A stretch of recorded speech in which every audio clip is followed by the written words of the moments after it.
Yeah, so, Oh. Should I do that again? yes. Sure. Okay, it is 9:01, January 30th, Thursday. We're going to begin this work session in Lake County Board of County Commissioners. And it's lovely to see everyone. Thank you for being here. Cool, and you? Thank you. Alright, so today, this morning, we're gonna talk about advocacy in the legislature and some pieces of legislation that we're engaging on. Myself and then our lobbyist, Elizabeth Rosen, will be speaking for about an hour, and then we'll be moving over to all things housing. And then later this afternoon, we'll talk about some special projects, updates on issues, type of thing, Great. so. Cool.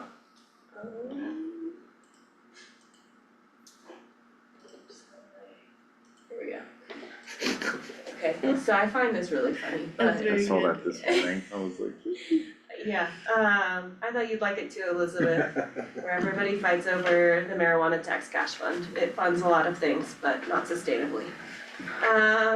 and it's getting smaller every year, I imagine. It is. It is. So, advocacy at the state legislature and at the federal level is one of the most important roles of the Board of County Commissioners and a single county commissioner. You all are the subject matter experts, the trusted folks from different parts of the state to educate people at the state capitol. However, I will say we have CCI, we have CCAT, we have a number of membership organizations, but again, they have voices from across the state. Most counties that have lobbyists at the state capitol are your big 10 counties, right? Your Denver, Adams, Arapahoe counties. So what they say and how they have the power to influence at the state capitol overshadows, I would say, the voice of some of the smaller counties like us. So the last few years, the BOCC has approved funding for a lobbyist at the state capitol, which I have found to be invaluable. Even if we don't run legislation, giving the small county rural but bedroom community perspective, I think is really well respected and really well received by a lot of legislators, whether or not they are near our region or not. And I'm sure Elizabeth can give you some examples later on. The long bill, which is basically the budget, the state budget, they're really original. It's like hundreds of pages, so they call it the long bill. It's one of the biggest pieces of legislation that will impact counties, which is the state budget. That is created by the Joint Budget Committee, which is 6 individuals. I put a picture down here of a former Joint Budget Committee because I thought it was helpful to say right here, Millie Hamner was the chair of the Joint Budget Committee. She was formerly in Julie McCluskey's old seat before everything got before redistricting, but she was the chair and had incredible power representing our community. And then on the far left is Kevin Grantham, who also was a former, was he Senate President, Elizabeth? Yeah, he went on to be Senate President. Yeah, he started as a Joint Budget Committee member, was later Senate President, and now is a county commissioner actually of Fremont County. So somewhat close to our region, but really the power of commissioners and the power that we have right now in the state legislature through Julie McCluskey is, I can't say enough how much we should be exploiting that. Yeah. Utilizing that to our greatest ability. We are part of 4 membership associations, CCI, as you know, CCAT, CC4CA. So if any of you would like to start being on those calls, I would be more than happy to have you join. I can send you the invites. They do talk about legislation and policy. And then CAS, the Colorado Association of Ski Towns. Yes, can I try this? Yes, okay. This is what we are working off of when you all give us direction to support a bill. We will be asking you what tier you would like to prioritize that as. Tier 1 are gonna be like our agenda bills, the most important bills to us. Where the SOS Secretary of State's office, we're gonna register and support or oppose or amend. We will give our logo to any fact sheet or create our own fact sheet. We will provide testimony. My hope would be actually one of you would go down there because it's that high of a priority for us to testify. And that we would have both commissioners lobby on the bill as well as give direction to Elizabeth to lobby directly on the bill. Tier 2 is just a little bit lower. We plan to have 3 or 5 bills or budget items this session that would hit this tier 2 level. We would register on the Secretary of State's website, do a logo, provide testimony, that could be either commissioner or staff. And then, depending on how we feel, having lobbying efforts towards it. And again, tier 3 is just one below, 5 to 10 bills, where we would consider sending staff or whatnot to testify, but not huge amount of direct lobbying. And then the last one is just really monitoring a bill, seeing what happens to it. If an amendment gets added that we don't like, then we could engage further, but that's just an FYI type of bill.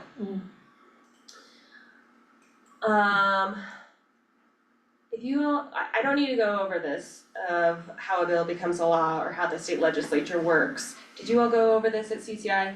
You feel comfortable with it? Yes. Okay, then I won't spend time going over it. But I will say the bill that we did work on to introduce about the regional jail approach is right here.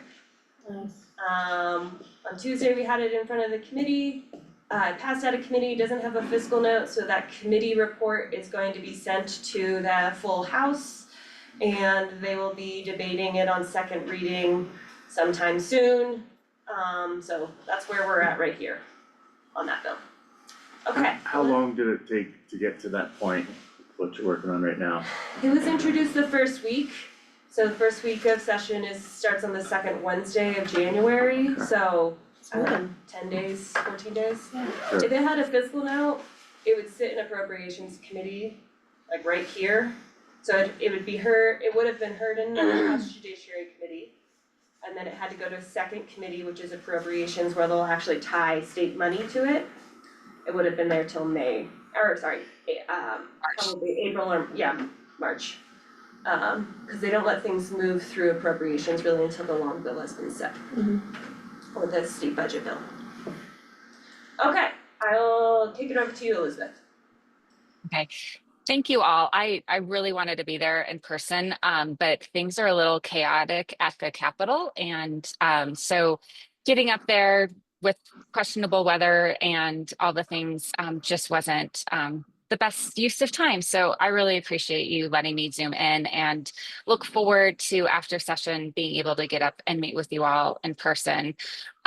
So we just wanted to kind of take a higher level approach than the nitty gritty that you were able to get into with our partners at CCI and potentially CCAT as we go through things. As Lauren was explaining, Speaker Julie McCluskey is in a very significant role for us. So we're able to have quite a bit of access. A little bit about me, I've been doing this for a little over 20 years. I like to say that I've been doing this since I got out of grad school in my early 20s and have any transferable skills. So I just am at the Capitol all the time. And this is what I do. So I do a lot of work in nonprofits and education and behavioral health spaces. I've done county work for a number of different counties, so I'm familiar with local government work.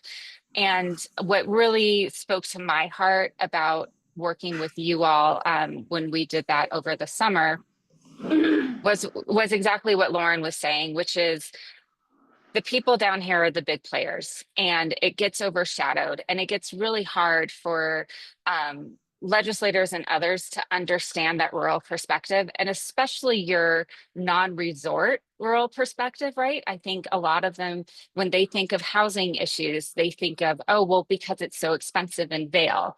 and they don't understand the same housing issues that you all have, and even more so because you don't have people coming in and being attracted in the same way that you have others. So I'm really proud to be representing and working with Lauren.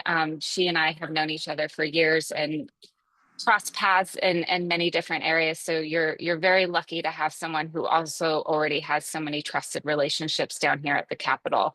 And I'll start with that by saying, Commissioner, you asked a great question about how long it took for the regional jail bill to get there.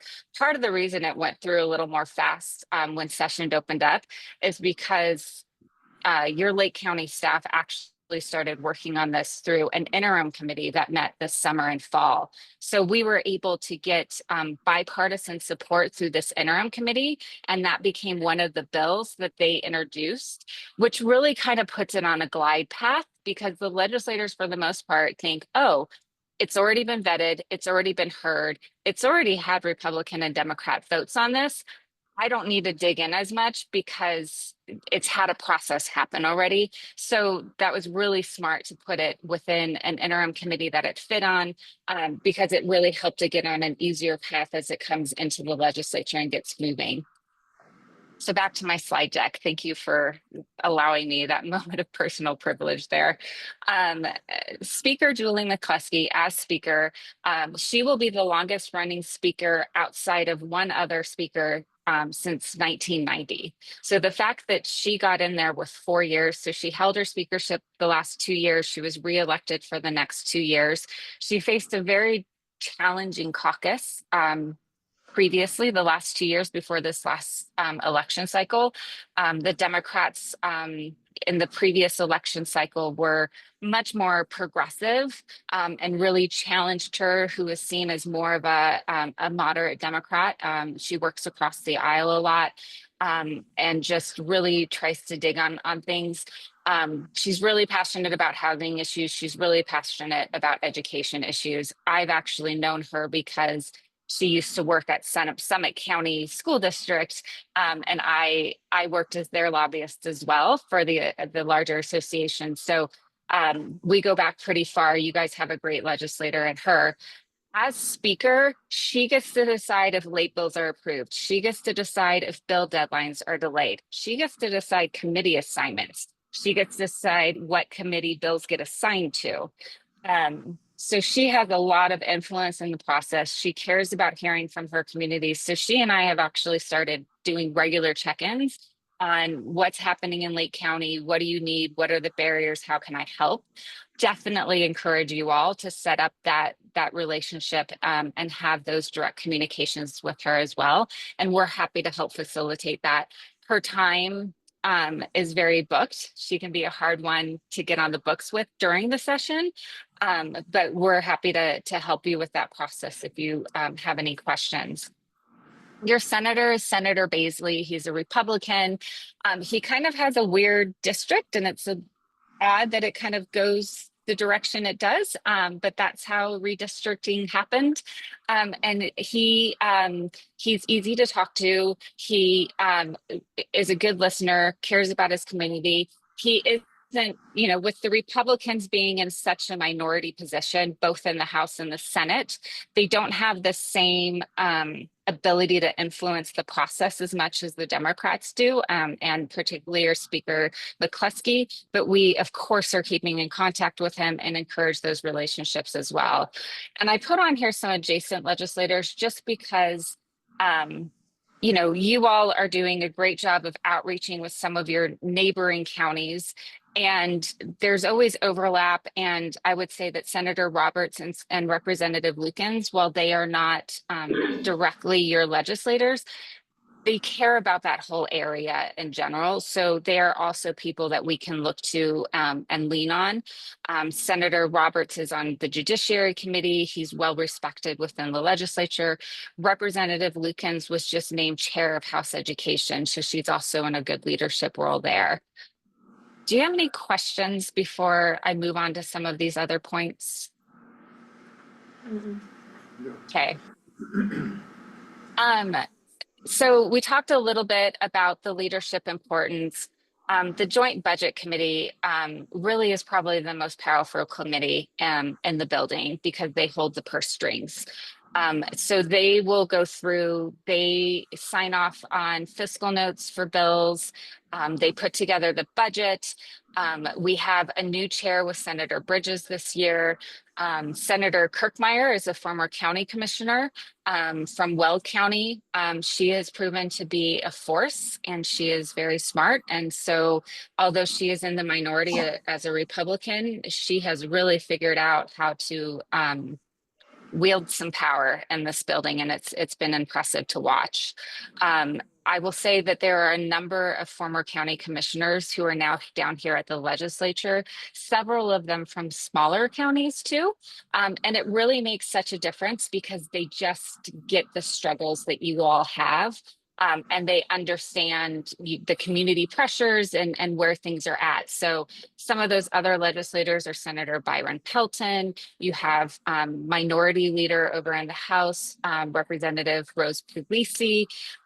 There's several that are kind of bouncing back and forth between the state house and county commissioner status. And it really makes the flow of information a lot easier. So the Democrats are in control in both chambers. The Democrats, the last 2 years in the House actually had a supermajority, which means they had over 2/3 of the members. There's 65 total members in the House. They had over 2/3 of that. But at this last election cycle, the Republicans picked up 3 seats. So they no longer have a supermajority. That's important on a number of different things. A supermajority can overturn a governor's veto. A supermajority can do certain things around rules. So this, although it isn't balanced, it helps level the playing field a little bit more between the Democrats and the Republicans.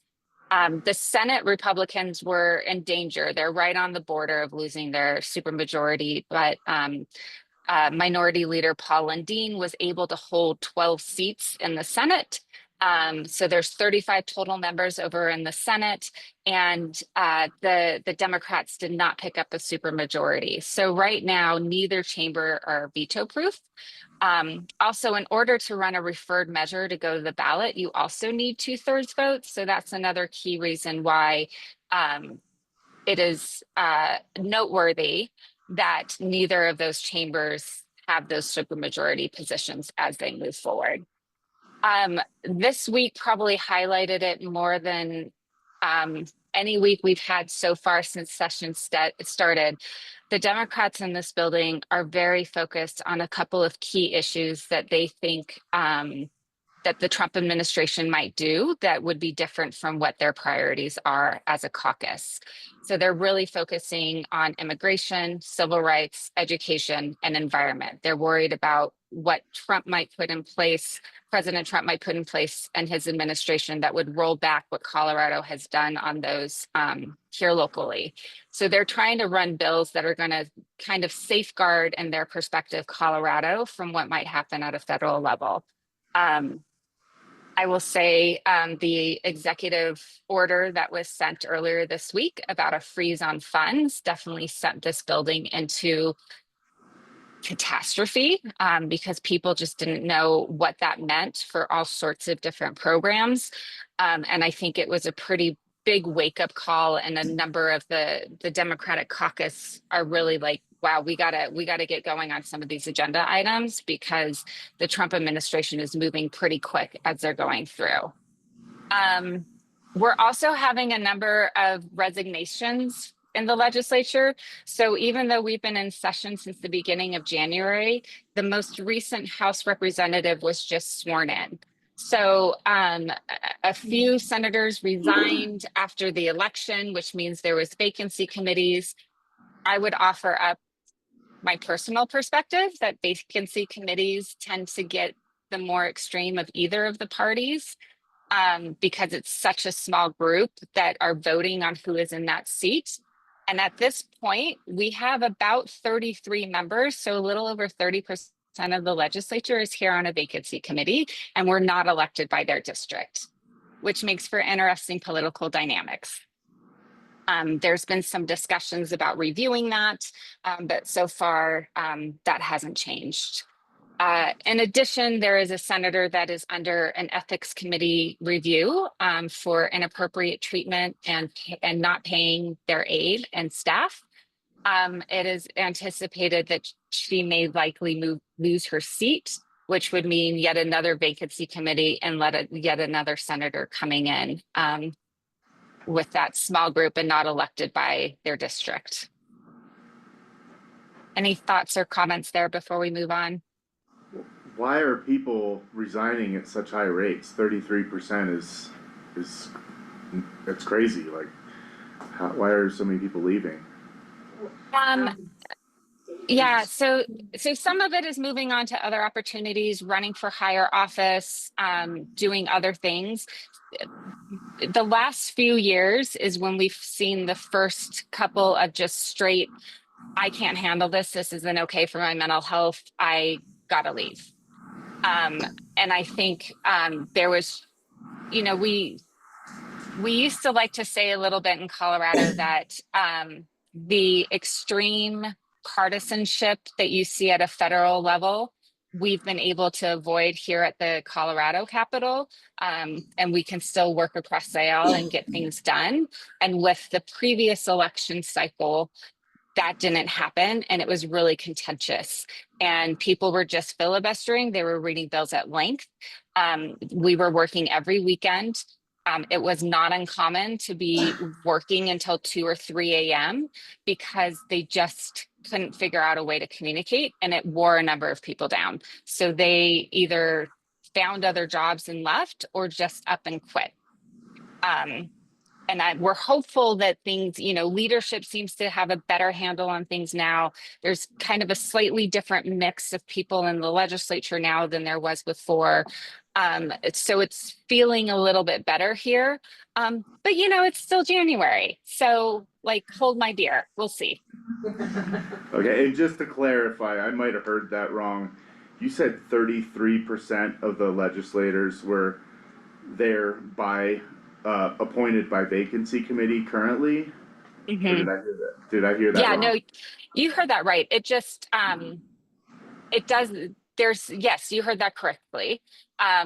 Not all of them quit because they didn't enjoy the experience anymore. Some of them left because other things happened in terms of, they went to a higher office or they got a county. So Senator Van Winkle won a county commissioner race. So then you have to fill that seat after so different things like that happen. But yeah, over 30%, 33% of the legislature right now is here because of a vacancy committee and not because their full district and constituents elected them. Okay. And you saw some close races. We had in the House in a Colorado Springs seat, Republican Kelty won that race by 3 votes. 3. So there's been some close races too. Wow. So you work really hard and you get paid very poorly. Mm-hmm. Yeah. The budget is awful. It's really, really bad. Anywhere depending on, sorry, let me back up a second. There are a couple different ways where the financials come across here at the Capitol. There is a nonpartisan legislative council staff and financial analysts and legal attorneys that go through and create economic forecasts and put numbers out there before the legislature and the Joint Budget Committee. There's also the Office of State Planning and Budgeting, OSPB, that is under the governor's office. And the director of that is part of the governor's cabinet. They also put out numbers and forecasts. And so we don't always have one set number because we're always hearing from both. They usually are pretty close, but they're not exact. And so sometimes the Joint Budget Committee will say, we're going to balance to OSPB. Sometimes they'll decide that they're going to balance to Legislative Council. And so that's why often when we tell you where the numbers are at, we can't give you an exact number. We can give you a range because it depends on what economic situation that they decide to go with. but everyone agrees that there is no money. A number of reasons for that. In Colorado, this is one of the only states in the country that the state legislature can't raise taxes because of the Taxpayer Bill of Rights, and the government can't grow more than a certain percentage every year. So some would argue that they can't keep pace with the growth. So, Medicaid grows, but our state government doesn't grow. That just means Medicaid takes up a bigger pie of the budget, of the overall budget. So we're between a 700 million to $1 billion shortfall. Every quarter, there are economic forecasts that place how that goes through. The next economic forecast is in March. And once that happens, then they'll start really dialing in those numbers for doing the long bill and the budget for the legislature. Obviously, we are tracking the budget very closely because so much of what you all do as county commissioners is dependent on what happens at the state level budget, what happens with the Colorado Child Care Assistance Program, which is incredibly underfunded and potentially facing more cuts, what happens with provider rates, which impacts Medicaid involvement. A document was just released that someone did some numbers a little off. And so another $115 million needs to go out in the next year for Tabor refunds. So that's just another hit to the budget that they're trying to find. And at this point, this isn't vacancy savings. This isn't finding things around the edges. They need to find huge dollar amounts in order to balance the budget. Unlike the federal government, Colorado has to have a balanced budget constitutionally. So they can't just roll a debt over to the next year. Some of the options are on the table are potentially no state funding for higher education because the state legislature is not constitutionally required or federally required to fund higher education. While you might have heard everyone touting that K-12 funding and the budget stabilization factor was paid off last year, and we're finally getting there on K-12 funding, the proposal in the government's budget that just came forward was a $150 million cut to K-12. And your rural school up there, that's a big hit, right? As that ends up going forward. So a lot of dire things happening with the budget. We're having a lot of conversations to bring our needs forward. And I think in a later slide, we'll talk about some of the specific things that we're doing around the human services side to update you there. I try to start here because this is as bad as it gets, and then hopefully it gets a little better as we keep talking. So Lauren mentioned some of your partners. We definitely encourage you to get involved in these associations. CCI is having their legislative breakfast tomorrow morning. If any of you wanted to come down and join for that, a number of legislators will stop by and say hi to that. It just kind of happens in the open spaces. I apologize if there's a lot of background noise.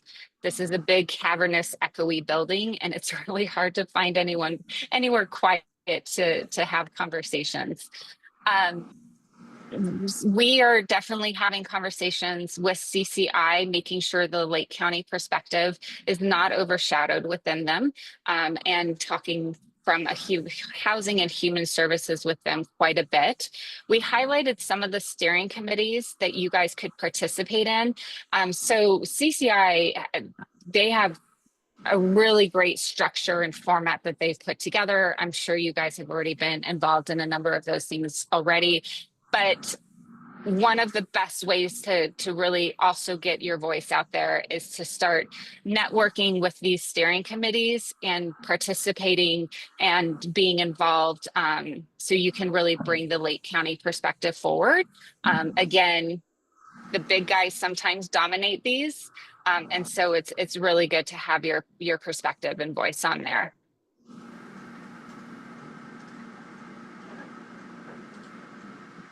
CCAT is another one. So so some of the history here is that Colorado Counties Inc. Had been formed for a very long time. And there became some frustration with some more progressive leaning commissioners representing counties that CCI had too strong of a conservative voice. And so CCAT was formed, and they tend to do a little bit more Democratic aligned issues. Not completely, I don't want to overly stereotype, but just kind of high level, that's a little bit more how they're viewed. So they're going to be a little bit more out front when it comes to short-term rental changes than CCI will be, probably just by way of the makeup of their membership. We are also seeing more counties that are involved in both CCAT and CCI. For a while, there had been a little bit of a split, but people seem to kind of be figuring out, hey, I like to weigh in with CCAT here, but I like to weigh in with CCI here. So again, encourage you to be involved in both of those groups. The executive directors for both of those groups are doing a great job. And I think they're really kind of coming together and finding their niche. So CCAT, again, often more aligns with CCAST, the ski towns. So when you're wanting to lean in on those types of legislations around, the more affordable housing, short-term rental, that kind of things, that's probably going to be more your CCAT and CAS lanes. So some of the committees of interest that you might want to consider joining would be the Housing and Public Health and Human Services, Transportation, and Natural Resource and Wildlife. CCAT also tends to align more with CC4CA, who Lauren also mentioned earlier, which is local governments acting together for different climate things, wildfire mitigation, other things like that. And then CAST, like we were saying, they have some different priorities. They're not as well organized as a CCAT and CCI. I think that they really put things forward and then hope that commissioners will kind of carry that voice within those organizations. But it's good for you to have those relationships. They are such a close partner to you all, that working together with them as they're moving forward with both CCAT, Colorado Municipal League, CML, and CCI. It's good to kind of hear where everyone is headed to see which areas is best for you all to plug in.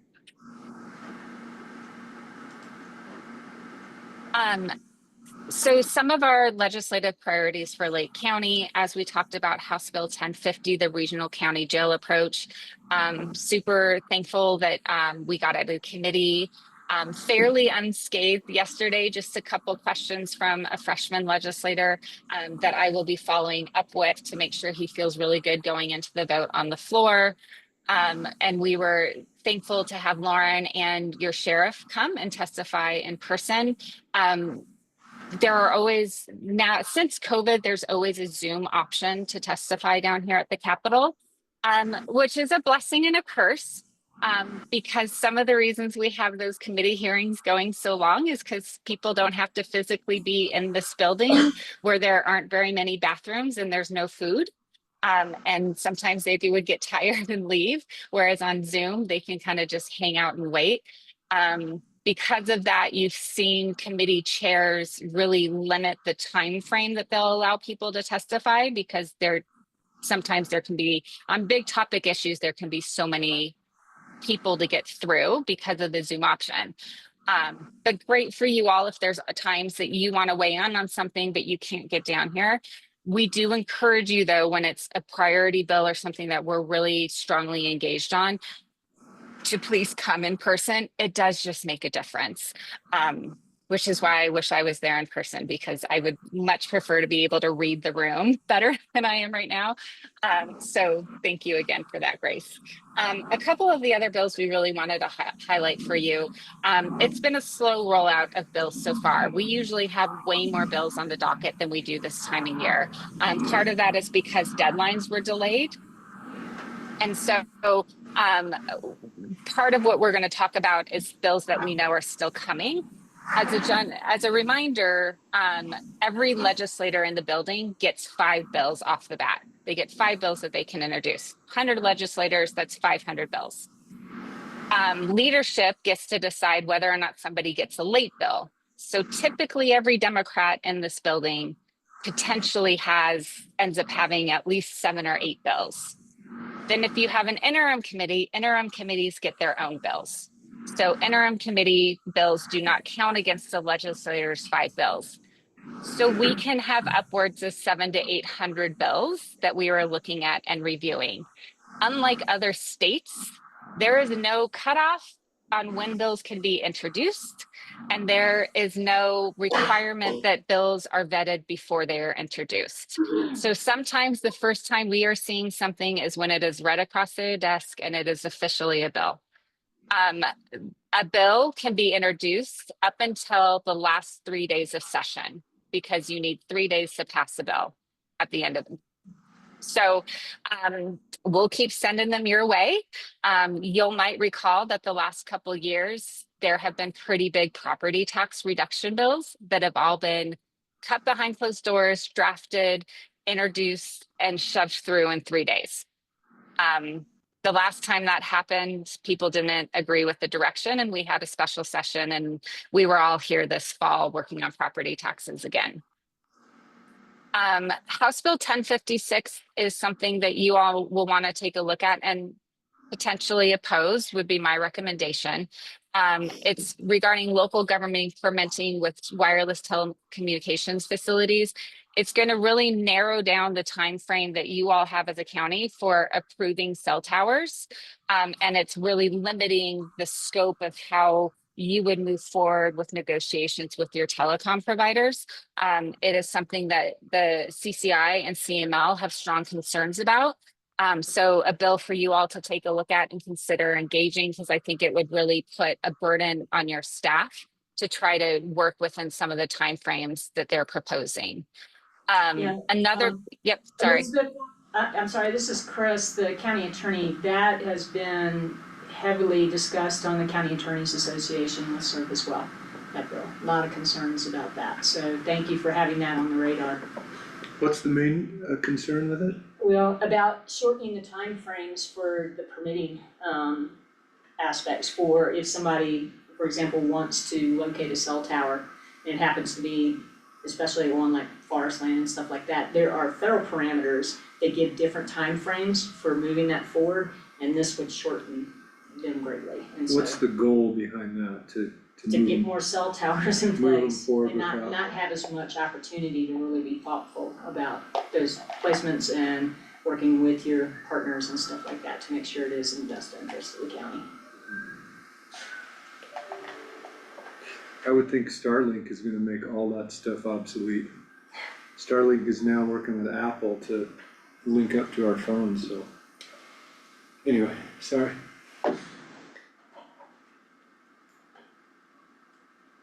So, sorry, Elizabeth, didn't mean to disrupt you there. No, not at all. Thank you so much. So another bill we wanted to highlight for you is House Bill 1044. This is actually coming from CC4CA, and it was an interim committee bill.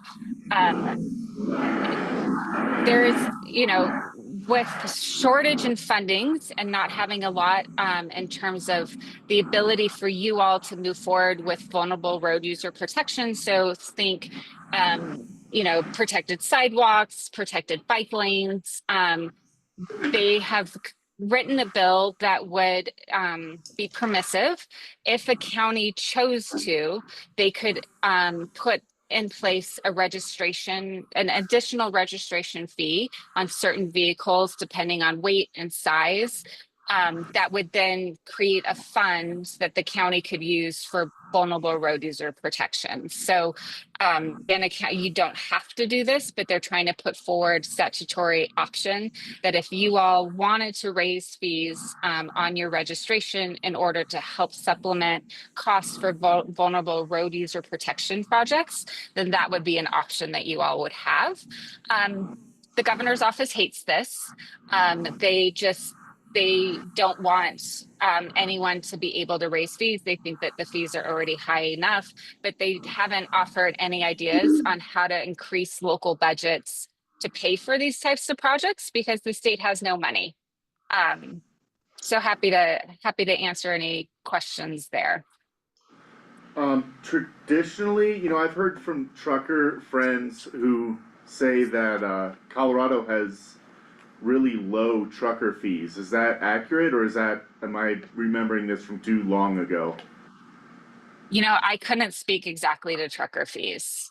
Okay, This just is dealing with the local car registration fees for the county. Um, okay, Potentially, if a business is all in one area, I mean, they would be doing their registration fees for all their trucks there, but I feel like trucker fees is something a little bit separate from that. But gotcha, I okay. can't answer you on that.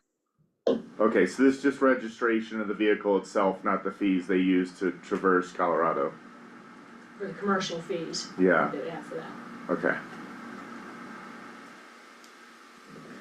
So it seems weird that, we have so many budget shortfalls, but be proposing more more rules that cost money, like across the board, like, This is, Well, that last one would allow us to leverage more tax dollars. yeah, potentially, Giving yeah. us another opportunity to raise funds, but, because we're all short. yeah, we should be leveraging more tax dollars, but to pay for all of our budget shortfalls. Right. Or to, patch up Yeah.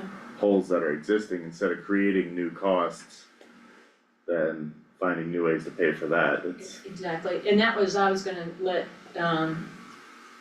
Elizabeth finish with her presentation on the bill she was looking at, but I had a couple of others I wanted to ask about as Same. well that have the potential for unfunded mandates that could hit our community pretty substantially in terms of our local government operations as well, yeah, so. okay, thank you. Yeah, another bill that just got read across last night, so we weren't able to get it on the side this morning. But I would recommend an amend moving to a support position on it. A few years ago, there was a bill passed, House Bill 1110, and it mandated accessibility standards for people with disabilities when it came to digital records in all local government and state agency settings. So school districts, county governments, this and that. There was a task force process that put things together. At the end of the day, to the other commissioner's point, it's an unfunded mandate. So the state is saying you have to provide these things for accessibility standards for your community members, but they're not giving you any money to do it. And I have heard from, at least from school districts, that in some cases this is costing tens of thousands, if not hundreds of thousands of dollars, depending on how many documents they have to run through, because they're having to use AI to put everything in different formats for their accessibility. One of the other things is that you all can be sued and litigated against if you don't do it properly. So we've brought forward a bill. I'm working on it with my school district hat, but we left the title open in Colorado in order to run a bill and do amendments. Technically, I always say technically because there's always ways around the rules, but technically things are supposed to fit under the title. So we have a bill that was introduced last night that says that if the vendor that you are working with messes up the accessibility standards, then you are indemnified from a lawsuit because that wasn't your fault, that was the vendor's fault.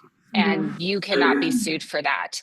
Lauren, I put that on the tracker so that Chris could take a look at it.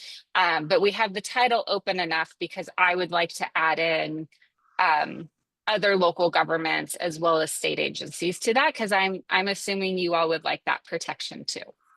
Yes, thank you. What's the bill number, Elizabeth?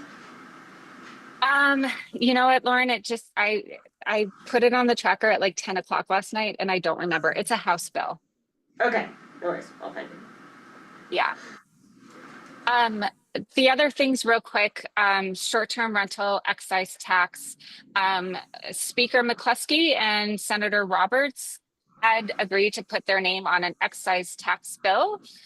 It is proving to be politically probably not viable. CCI has done a lot of polling and really looked into it. And they just don't think that there's going to be the support for it to actually pass. So that is moving over to that senator and representative potentially doing the lodging tax bill that CCI is also proposing, which I believe raises it from 2% to 6%, the tax that you can have on some of your lodging things. But there's going to be more coming around potentially short-term rentals, excise taxes off the table, lodging taxes on the table, but we haven't seen a draft of that yet. And then I just wanted to open it up because to kind of learn about you all a little bit more. We have a sense a little bit about what areas we potentially want to work in, but I'm assuming each of you also have your own passion areas that you care about and just want to be in the loop on. So we'd love to kind of just open up the floor and see how we can be helpful. If you don't mind, Elizabeth, if I can tag on just a couple of things that, again, have been discussed through the County Attorneys Association that especially might have some impact on rural communities like ours is the amendment to essentially the Colorado Americans with Disabilities Act to expand, certain rights and claim options there, including adding on the ability to sue local governments for pain and suffering. And essentially what this is that it's a public accommodation claim that would be brought forward if somebody wants to allege that our facilities aren't fully accessible. They're incredibly difficult to defend to begin with, but adding like a pain and suffering cause to it would be huge. And with the age of most of our facilities is a big concern as to what it would take to make them fully accessible under the ADA. So that's one I didn't know, Elizabeth, that was on y'all's radar.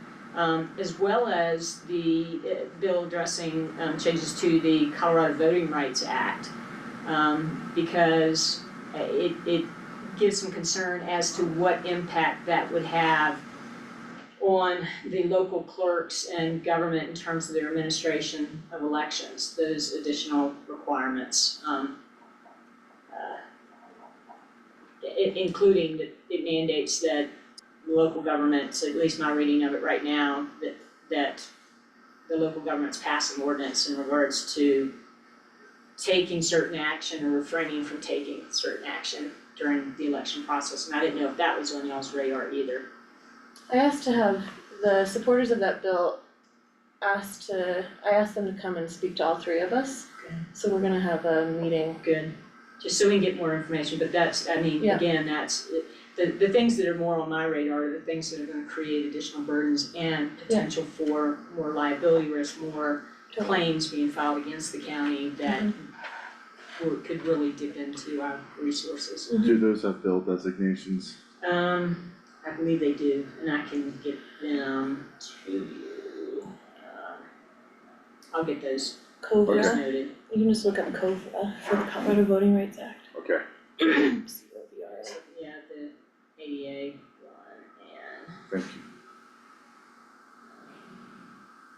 Yeah, we do have those on our radar. We didn't want to take any, didn't take any positions or want to get Lake County out in front on anything until you all had a chance to dig in and let us know your direction.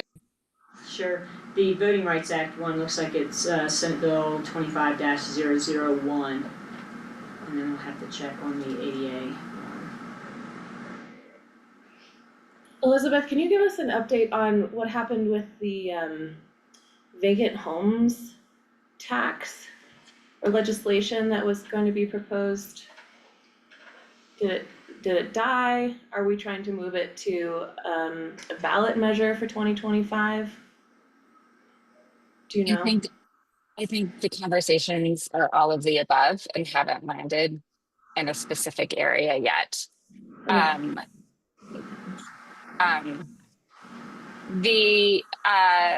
The Realtors Association is very strong in this building, and also very strong in their donations during campaign season. So they proved to be a very formidable group. Um, Not that everything comes down to money, but you know, there's realities, and there's a number of groups that are able to have a certain level of influence, where other groups who are fighting the good fight don't have that bankroll. And so that impacts how things shake out. So I think, in my conversations, Lauren, with some people, everyone's kind of at the drawing board a little bit of like, what are actual logistical possible next steps? Are there specific people or entities that we could speak with, put a little pressure on, talk with, that would be helpful on that bill? I think really having conversations with CCI is the best spot with those. Yeah. I feel like I really enjoy fights. I don't know another way to say that. I'm an Aries.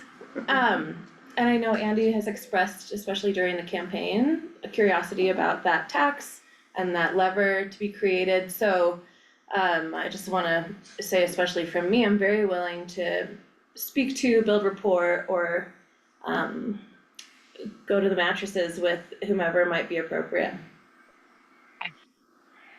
And that's where I'd really encourage you all to get involved with both the housing committees for CCI and CCAT to help elevate that priority with them. Done, thank you.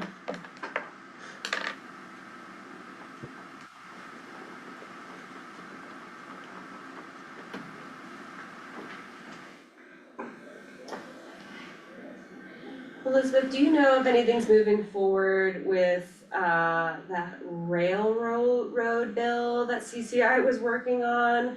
That basically said, like, counties that had a railroad, we were responsible for upkeep of those tracks if they went through our county? Yeah, it's I think it just was introduced, Lauren, so I'll make it sure it's on the tracker so you all could take a look at it. I highly recommend we oppose that very strongly. Yeah. Yeah. It could be expensive. Very expensive. 100%. Yeah. Cool. If you could keep us in the loop with that in particular, that would be great. Another issue, oh, sorry, go ahead. Elizabeth, I'm personally interested in anything that has to do with the algorithms that dictate how much money goes to whom when it comes to school, when it comes to education funding,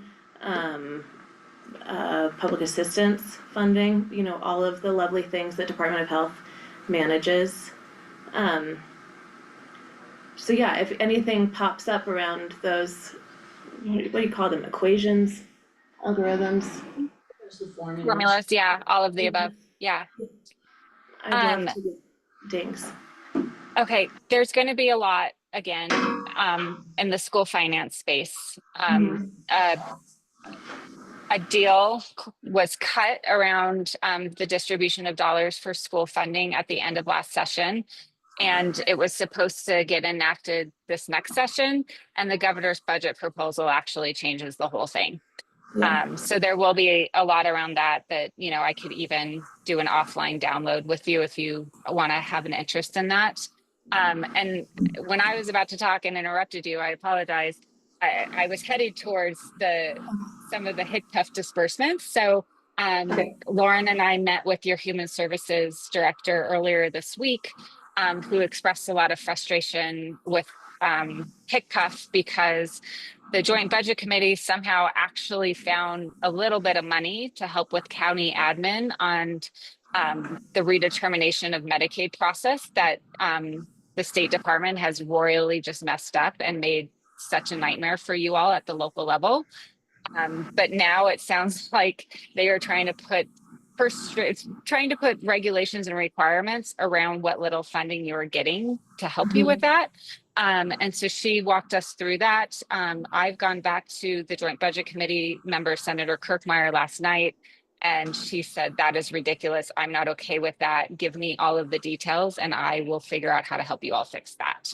Awesome. So those are some of the things that just kind of hearing those you know, because I think from Hickpuff and Kim Bim's perspective, I'm sorry, I'm using my shorthand, Director Bim Stuffer's perspective, they're thinking of the larger counties, right? And they're like, okay, if you're going to have this admin dollars, then, and we want to make sure Medicaid redetermination is happening in a certain way, then you need to have this type of employee and you need to have this type of employee. You all don't need two different employees to do those functions. In fact, the money that you are getting from the state is not going to remotely reimburse you for two such employees. So just highlighting those issues, and you know, I feel it sounds like your human services director was feeling like she was getting a little stuck in the rulemaking process with the department. So it's like, okay, how can we get in there while the legislature is still going and paying attention to this and force some levers there? So that's one of the things we were also working on this week.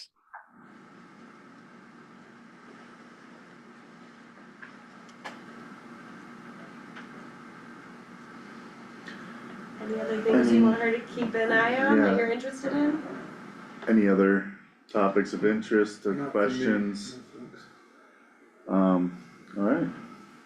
Cool. Great, well, thank you so much, Elizabeth. This has been extremely informative for us and eye-opening and alarming as well to a degree.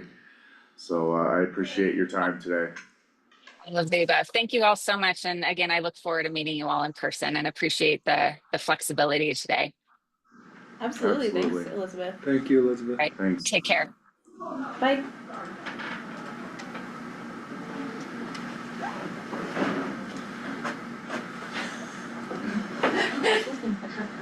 Right.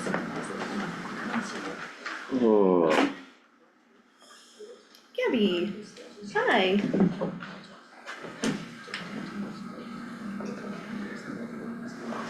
okay.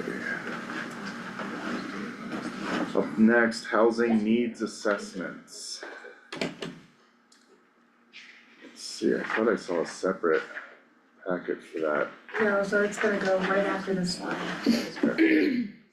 So Heidi is joining us from Blue Policy Research. And just a little background on this, according to DOLA, the housing needs assessment should be conducted within every 6 years for a population more than 1,000 residents. And our last housing needs assessment was conducted in 2018, so we were right on track to have this done in 2024. When we submitted our RFP for proposals, we received 5 different proposals. And we were so excited to be able to engage with Heidi and her team. They just finished up Summit County's housing needs assessment, and so it made a lot of sense to coordinate with them. The Housing Authority's Development Subcommittee had a scoring criteria and went through and recommended Heidi's team. So Heidi's gonna give us an overview of her findings over the last year of conducting this housing needs assessment. And she is joining us remotely. She had knee surgery and so is not able to travel, but she is very graciously joining us and not charging us. Don't we love that? Whoa, Heidi. Thank you. You bet. Nice to meet you all. Thank you for having me on today, and sorry I can't be here in person as well, or be there in person as well. Jackie's graciously loaded the presentation that I will walk through, and then I'll be happy to take questions as I go throughout the presentation or toward the end. There's a lot of data that I'll present to you. Just a quick overview of what an HNA typically is comprised of. In your case, there are 5 report sections. We look at demographic and economic trends because those have a big influence on housing needs. Did an overview of your inventory. The big chapters to pay the most attention to are the affordability and needs chapters, as well as the community engagement that inform the study. And so those are chapters 3, 4, and 5. Go ahead and go forward. And I'm going to walk through the primary findings of each of these, beginning with demographic and economic trends. So just a couple of high points here on your demographics. Your population hasn't changed a whole lot since 2010 in terms of just sheer numbers, but the residents look a lot different. So households with higher incomes have moved in, and those are true. That's true of renters as well as owners. This has displaced, and we can see this pretty clearly in the movements in and out of the county, lower income households, because there's not enough housing to accommodate both. So you're growing one type of housing in terms of people's interest and demand for relocating, but you're not providing housing. Low income people typically get displaced. When we look at this is the second bullet here, married couples with children, other types of households, those types declined. And so where we saw families moving out of the county, many of those were Hispanic families. That did have an impact on your school district. The people who were coming in tended to be seniors, retirees, as well as young folks, so young adults who were working outside the county in jobs in Summit and Eagle. Ahead and go forward. We also take a look at employment, and there's quite a bit of analysis of your employment situation, which is really interesting. You have a very unique employment and in an out commute situation. I would say that the mine is such a dominant industry. We have very little data because of privacy issues in terms of composition of workers in the mine. But we definitely saw an increase in employment. This is 2010 to 2022. So you grew a lot of jobs and you grew only 60 new people, meaning that there's a lot of inflow, outflow in your case of workers. The most common types of jobs in your county are accommodation and food services, retail, healthcare, and social services, followed by education and construction. Most of those, the first couple that I mentioned, are low-paying industries. So these are folks who rent, who often have multiple jobs, who are the most precarious in terms of being able to maintain housing stability. You have a little more stability in education and healthcare, and a lot of your construction workers live in Lake County but commute outside the county. 76% of your workforce is employed outside of the county. That actually hasn't changed much over the past decade. Most, as I mentioned earlier, work in Eagle and Summit counties. Not a big change in the percentage of households who work from home. It's relatively small, at least from the data that we were able to capture. When we look at, this is the third bullet, households who moved into the county, 40% came from a different state, so non-Coloradans. 30% came from nearby counties, and the rest came from other counties in the state. We did definitely see an influx of workers from pricey Eagle and Summit counties, which raised your rents. So people who have higher incomes, higher income workers are moving into Lake County and becoming renters. Go ahead and go forward. And this shows you those numbers. So we look at the shift in income distribution for both owners and renters. This shows shifts between 2010 and 2022. That's the most current data we had at the time of the study. And you can, we really notice here on the far right, you see a big increase in owners who are high income. Go ahead and go forward, and I'll show you that same dynamic for renters. So the big, I would say, thing that should jump out at you here is renters who are very low income, earning less than $25,000. Big drop in the number of renters. You also see an increase in those middle income renters that offsets that drop. And this here just gives you a graphic showing the bullet that I talked about that compared the jobs to the primary jobs of Lake County residents. This shows you that disparity. So the first one, for example, this shows the number of jobs in the accommodation and food service industry compared with the number of residents who work in that industry, showing you that out commute effect. So the one thing to also pay attention to is educational services, where there's a bit of a better match between jobs and workers, but that could change with declining enrollment. Oh, and that title didn't make it on there. Sorry about that little PowerPoint glitch. This shows you the number of residents employed outside of Lake County between 2010 and 2022. So you definitely see a rise, and these are out commuters. Talk a little bit about housing inventory. We start, go ahead and go back. The number of housing units in Lake County. You did see a bump in construction, but it really is still pretty low. markets and a lot of places outside of the Denver metro area or bigger cities in which we work, there's not been a great recovery from the Great Recession. So even though building has ramped up a little bit, it's still nowhere where it needs to be given the influx of households. Bullet 2, you've gained housing units while maintaining a stable population, but also lost households. So this means people are moving out. The people who are buying the homes or renting the homes, but mostly buying the homes, that those folks vacated, or second homeowners or vacation property owners or investors. Big portion of your housing stock is single-family detached homes. We also took a look at licensed short-term rentals and sort of trends in those. Overall, 8% of your total housing units are short-term rentals. It's higher in Leadville, but within Leadville, when we look at the share of vacant units that are short-term rentals, it's the vast majority of those, 83%. Not a lot of options to buy or to rent, particularly in Leadville. We also looked at your size of units, and you have, relatively large units, kind of compared to some of the places in which we look, and we do housing analyses. However, when we see these kinds of housing pressures, people oftentimes live in more overcrowded conditions to be able to afford housing. And so oftentimes there still is a mismatch, even if you have a lot of single family detached homes, if they're not available to rent, people live in overcrowded conditions in smaller units. And this just shows you the building permit trends.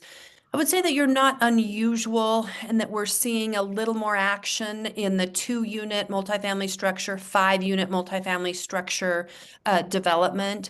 In most communities, and you're not unusual, we saw big bumps in the 90s in this type of development, particularly in urban areas. There was a lot of larger multifamily development that really softened in the 2000s, didn't pick up at all in the 2010s, and we're finally starting to see some more diversity in housing types in the markets in which we work. I'm going to talk a bit about affordability and needs. So primary findings from our affordability analysis, this may not surprise you, and you may have felt this yourself, rental costs have increased in recent years, 43% just between 2020 and 2022. We take a look at how affordable rent is to the share of workers. So we start with the median rent. So that's the middle cost. If I lined up all the rental units and looked at how much the middle one rented for, that's your median rent. That median rent is affordable to only 11% of workers in the industries in the county.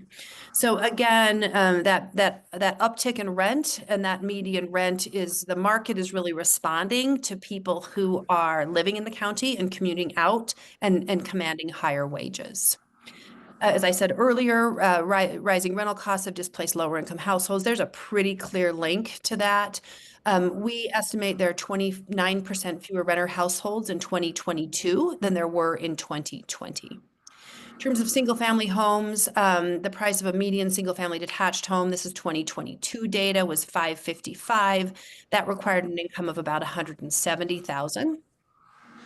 And so when we see these kinds of numbers and we see this type of displacement and really the difficulty that the market presents in this case for your core workforce, your core workers wanting to become homeowners and wanting to stay in the county, we certainly saw that in the community engagement we conducted. We start to look at what alternatives are out there. And so we look at attached homes, manufactured homes, where they're available, what their price points are. There's really not a lot of relief, if you will, in alternative housing prices. Manufactured or mobile homes in particular being sold for the land, not necessarily for the units, and being converted into different types of units. We're also seeing an increase, this is the last paragraph here, in what we call cost burden. So cost burden is a measure used in the housing industry that helps us understand housing stability. And people who are cost burdened are paying more than 30% of their gross household income in housing costs. We really worry about people who are paying 50% or more because they're very much at risk of foreclosure or displacement. When we look at the rising cost burden by household type, we see that that's affecting middle income households, and that's true in most markets. So cost burden's always been a problem for very low wage households, very low income households. We've seen that creep up into middle income households, particularly for renters. And this shows you the shift in rent and utility costs. So this is bundled. These are rents plus utilities, 2000 up to 2021. If you look back to 2000 and even 2010, boy, you were pretty affordable. But we see a big jump and a really big change between 2019 and 2020. So your average asking rent, this was when we did the study about a year and a half ago, was about $1,500 a month, requiring a household income of 62,000.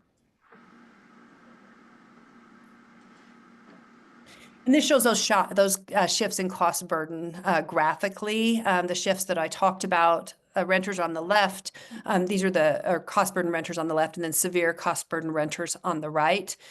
And honestly, when I look at that share in 2015 of severe cost burden renters on the right, those are making less, the share of people making less than 35 and 20, those are pretty low numbers. In most markets, I see those in the 80, 90% range, and they haven't changed much because these people have always really struggled to find rents. When I see a big jump like yours, that signals that your market was really affordable at one point in time, and it shifted really fast. And now we see, you can see here, if you look at the left side for overall cost burden, people making between $50,000 and $75,000, 79% of them right now are cost burdened, whereas 7 years ago, none of them were. So really, really big impact on the struggle that people have to pay rent. And this shows you what we call homeownership attainability shifts. So where affordable homes were priced, really, really dramatic leap. This is just 2018 to 2022. If I was out looking, if I was a worker in Lake County and I'm out shopping around to buy a home for my family, I'm a young adult wanting to start a family in 2018, and I was making $75,000, I had a lot of units to choose from. I'd be looking in that $200,000 to $300,000 range, and almost half of units would have been affordable to me. Right now, if I was that same income bracket, trying to buy in Lake County, I find less than 5% affordable. So you definitely see the impact of that influx of wealthier people, some workers, some retirees, many retirees into the county, and how the markets responded. So in terms of, I'm leaping ahead here to some of our recommendations, given everything that I shared with you. I'm kind of cutting to the chase here. There's a lot more information in the full report. When we look at we did an estimate of current housing needs over the next current and 5-year housing needs. And we do that, it's a table in the report. It was too small to share on a PowerPoint, but you can see that by household type and also by income type and renters and owners. But rolling that up into a recommendation, our recommendation last year when we completed this study was to develop at least 160 rental units. Those AMIs would range from 30 to 80%. So that's your extremely low income, people who are working a very low wage job, a person with a disability who's acquired a disability, who may be trying to make ends meet living on SSDI, up to your low income household. So somebody who's probably a starter job in education or healthcare, those folks need affordable rents.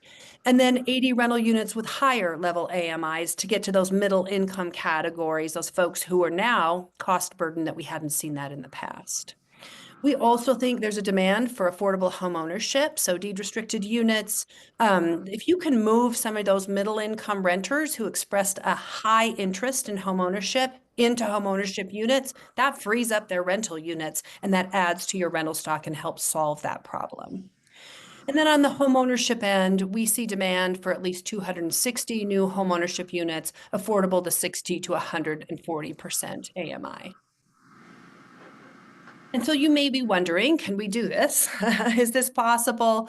And these were our recommendations at the time. So this is what's captured in the report that we finished up a year ago. Incorporating a share of affordable homeownership and rental units into new development. At that time, we were talking about the rail yards community. Making sure that those 24 units in the proposed housing at 10,000 feet development get built. We see a need for 40 to 45 affordable rental units through a proposed motel redevelopment. Summit County, and I think Frisco in particular, has had a lot of success with that. So that type of conversion would be hitting that 30 to 50% AMI. So the people who are a little more fluid in terms of their work in the community, but very essential, people who are really critical to keeping up your level of service for second homeowners and vacation homeowners, restaurant workers, coffee shop, people who are cleaning houses, washing dishes, taking care of people's kids. That tends to be sometimes more of a sort of fluid household situation, and motels can help do that. Construction workers would fall into that too, although they typically have higher incomes. Actively pursue creation of a mixed income community. We have a lot of success of these types of communities in Colorado. We really have led this over time. You see the Wellington neighborhood in Summit County was one of the first ones. Boulder County's done some work. I live in one in Denver. So these sort of mixed income communities really do work where you have a pretty deep share of affordable rentals, market rate rentals, deed restricted home ownership, and then market rate home ownership.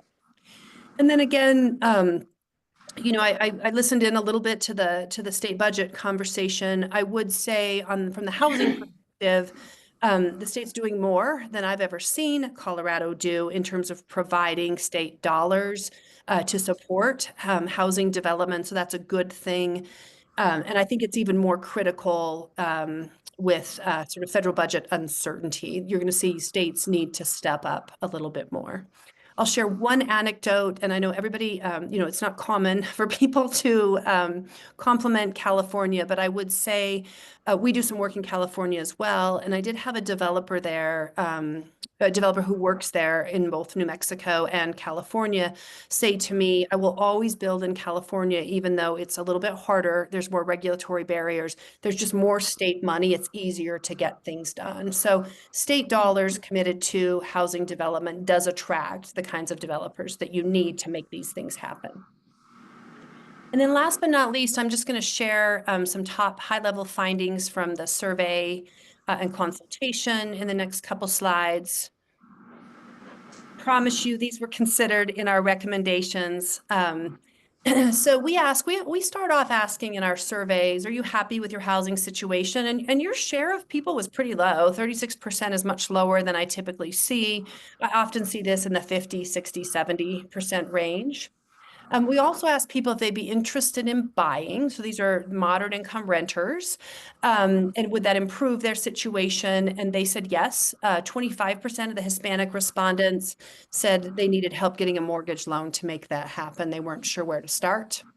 19% of residents said that they had to move in the last 5 years when they didn't want to. We see that activity highest for young adults and low earners. So people who are really critical to an economy like yours.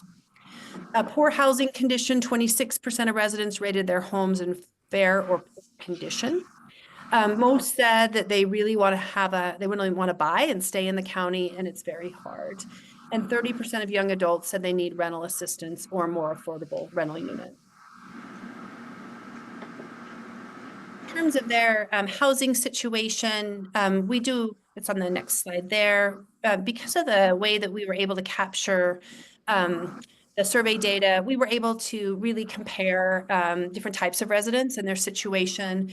Hispanic residents are far more likely than non-Hispanic residents to live in mobile home communities. So any kind of redevelopment of mobile home communities does have a disparate impact on Hispanic workers and residents. Median costs are high. You know, they're a little bit higher than the median rent. Median mortgage payment right now in the county is pretty low. This is what's reported to us, only $1,700, not far off the rent. So people who were able to get into homes bought a long time ago, don't have much of a mortgage payment, or put a lot of cash down to be able to reduce that mortgage payment. We heard a lot about the high costs of utilities and debt, and not a lot of complaints about HOA or condo fees. I would say that's a difference from what we see in like a Summit County or a Denver, for example. We also asked residents in the survey, if housing costs less, what would you do? And I think this is a really important question because a lot of times we think, oh, if people were saving money in housing costs, they'd be taking vacations or they would be not spending it in the community. And residents in your case said they'd save, pay off debt, or make needed repairs to their homes. And then last slide here, vast majority of residents would like to continue living in Lake County. I heard this loud and clear in folks we talked to as well, and you see it in the survey. People want a 2 to 3 bedroom, small, single family detached home. People are open to duplexes, fourplexes, townhomes. A pretty large share of people said they'd be very interested or somewhat interested in buying a deed restricted home if it was the only way they could get into home ownership. And then stakeholders told us, we asked them, what housing solutions would you prioritize if you were the county? And they said developing workforce housing communities, like I talked about, with a mix of different types of units. People mentioned inclusionary housing, as well as incentives to incentivize people in second and vacation rental homes to convert to long-term rentals. That's my last slide, and I am happy to take questions before we move on.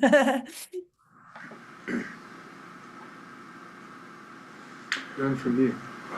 None for me for right now. There's so much we need to talk about with this subject and it's a serious issue, but getting into the nuts and bolts of it is more than we can do with the time we have right here. That's how I'm seeing this. I've read it many times, so I feel very Yeah. comfortable with it. Yes. Cool. Yeah, let's move on. Thank you, Heidi, so much. Thanks, everybody. Thanks, Thank Heidi. you. Thank you, Heidi. Thank Appreciate you. Okay, so next up, we're going to have Michael Yerman, who has been our consultant for the last 3 years, helping us we first started with a planning grant from DOLA. We had no qualified affordable housing strategies when we started this work. And with Michael's guidance and assistance, the city and the county have adopted over 14 different qualified strategies, which made us very competitive in pursuing grant funding. The first grant that we were pursuing was the incentives grant. The incentives grant was really oversubscribed. They had 54 communities vying for $19 million. We managed to leverage $2.2 million from the state with Michael's assistance. And this project is highly subsidized by that funding. It's also being subsidized by county and city support, as well as Parkville Water reduced tap fees to make it possible. The county worked hard to get the sites that we are looking to build 24 units on. And now I will turn it over. School district. And the school district, yes, also dedicated the biggest site, which we will have 18 homes on. So these units will all be deed restricted, so they will remain affordable, not just for the first folks that are buying, but will continue to be affordable, and we'll go into a little bit more about that today and then also on Tuesday. I also wanted to bring up the housing needs assessment. I'm gonna ask for you to memorialize its with your support on Tuesday as well. So we'll have a resolution on that agenda as well, but I'll turn it over to Michael. So real quick, I'll just do the 30-second elevator pitch of who I am. Michael Yerman. I was a local government planner for 15 years prior to starting my own firm, and it's my rural planner is my firm name. It was actually in response to the fact that I was doing a economic development strategy for the entire Arkansas River Valley, so all the way to Kansas, and all 13 counties that participated in that study, housing was the #1 thing. And before becoming my own consulting firm, I had developed 101 houses in Crescent Butte, and they have probably the most robust housing program. They have a short-term rental tax, they have inclusionary zoning. So I always said that the Ferris Bueller Ferrari, like I wasn't allowed to take it out of the garage, and if I did, I never got out of first gear. But I was able to, develop and utilize those strategies in all the communities I represent now. Since 2020, well, there was 101 before 2020, and then I've gotten up to about 400 units so far, working with local governments. I only work on this side of the table, so I only work for local governments that lack capacity and brain capacity. I do not work for developers, so you'll kind of get a gist of that today, why we're in the current situation, because I'm always looking after the county's interests, not the developer's interests. I do have relationships though, I have to, with contractors in the construction industry, because we do public-private partnerships to build all these houses. So going into where we started in 2022, we started with a land use grant that was to adopt qualified strategies, as Jackie discussed. And two of the biggest strategies I'll just put out there were the use of public lands, publicly controlled lands. The strategy, I have a little bit of a different take on how to develop housing than a lot of that aligns with a lot of state programs, and I call it eating your broccoli approach. I believe that if you take out land costs, horizontal costs, which are the public infrastructure costs, tap fees, permit fees, all the regulatory costs to go vertical, that your end user can pay for the vertical piece. So they can pay for the sticks and bricks, but they can't afford the land. In most cases, that's the number one barrier to entry for affordable housing owners. And so what we did was we put in for a grant to pay for all that. And so the 1.4 million installed sewer line, did this soil remediation, we'll get into the budget here, all the surveying. So we have been able to take all that cost out. And lo and behold, actually, when we went to, you'll learn about Proposition 123, that is a vertical construction grant. We were actually so low on our pricing that we didn't qualify for the Prop 123. So it's a system that that's pretty much the system that I have built almost every house. And I'm a firm believer in that if you're not ready to actually cover your own construction costs, you're probably not ready for home ownership. Now, there's a different model as it relates, and we'll talk to with Harrison Park around rentals. There's two different ways to build housing, and then you do need a lot of government assistance to do rentals. But on the home ownership side, this has kind of been my modus operandi, if you wanna call it like that. And it's been working. I think we are starting to see an uptick in construction costs, as I'm sure you're aware. Those are starting to make my system a little bit more of a dinosaur, but it's still there. We're still hitting that. So in 2020, we started with site analysis. We actually looked at 3 different sites all across the city and county. And we settled on 3rd Street, and then the county was able to work out a deal with the hospital district to acquire 6th Street, which wasn't on the radar, but is very similar in the amount of infrastructure that was needed. We were awarded in 2023 the incentives grant for 1.4 million. We have been actively kicking butt on getting all that done. All the sites are ready to go vertical in May. So that meant putting in a sewer line, doing re-subdivision, getting zoning and building permit or zoning approval, and subdivision approval from the city. We also did a huge site remediation project. There was lead contamination in the soils, which is very typical, as I'm sure you guys are aware, that required us basically to lose a building season to take all that dirt to the repository. We also have, at this point, paid for engineering, and we also have a little set aside for architecture fees, which we spent some of it already, and we'll get into that here in just a second. In 2024, the other big piece that happened in there is we did do a developer selection process. We had 3 developers come, and we vetted the commissioners at the time, chose Adam Berger Development, and we'll talk about what happened there in just a minute. But moving forward, 2025, we have done a lottery, or we have advertised for the first round of the lottery. We plan on actually conducting that on February 10th is the date. All those people are anxiously waiting to get their names pulled, and we're hoping to still be able to break ground this year and complete by 2026. So if you want to jump to the next slide. So just about the project real quick, as you've her 24 units, they're all duplexes. Sixth Street has 6 sites, and Third Street has 9 duplexes, so 18 units. The school district did ask that we did not use Panzer Way, which is our access for garages, and the slope one. This goes like this, right? So couldn't bring driveways into the house. So the biggest units do have parking in the alley and have their storage units in the alley, so they'll have a front porch, but then they'll come in either the back or on the side entrances.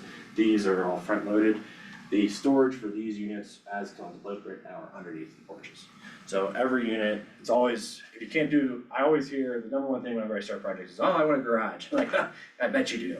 I can't build that for you, but the storage unit is huge because you gotta, I mean, we all know the folks that live in your community have bikes, have things, and we don't want those in the front yard, and it also snows 8 months of the year, so you're gonna be, all your stuff's gonna be ruined, so, and learn to have to Crested Butte.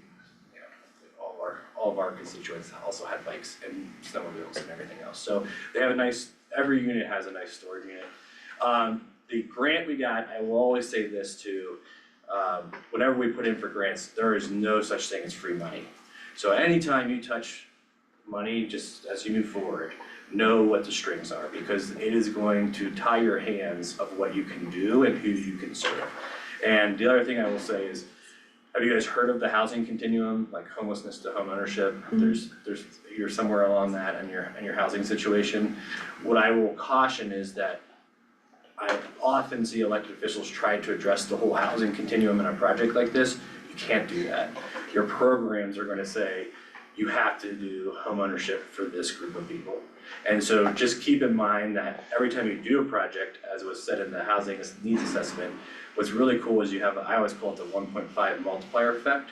So you actually get 1.5 units out of this development because you're gonna have about half of these folks moving out of rentals that are gonna free up a rental for someone who doesn't have it. So that is a very true thing I've seen through my career, of that you're actually going to producing about 40 units out of this project, because those people that are going to move from this to a permanent house, a permanent home ownership model, are gonna free up a rental unit they're sitting in today.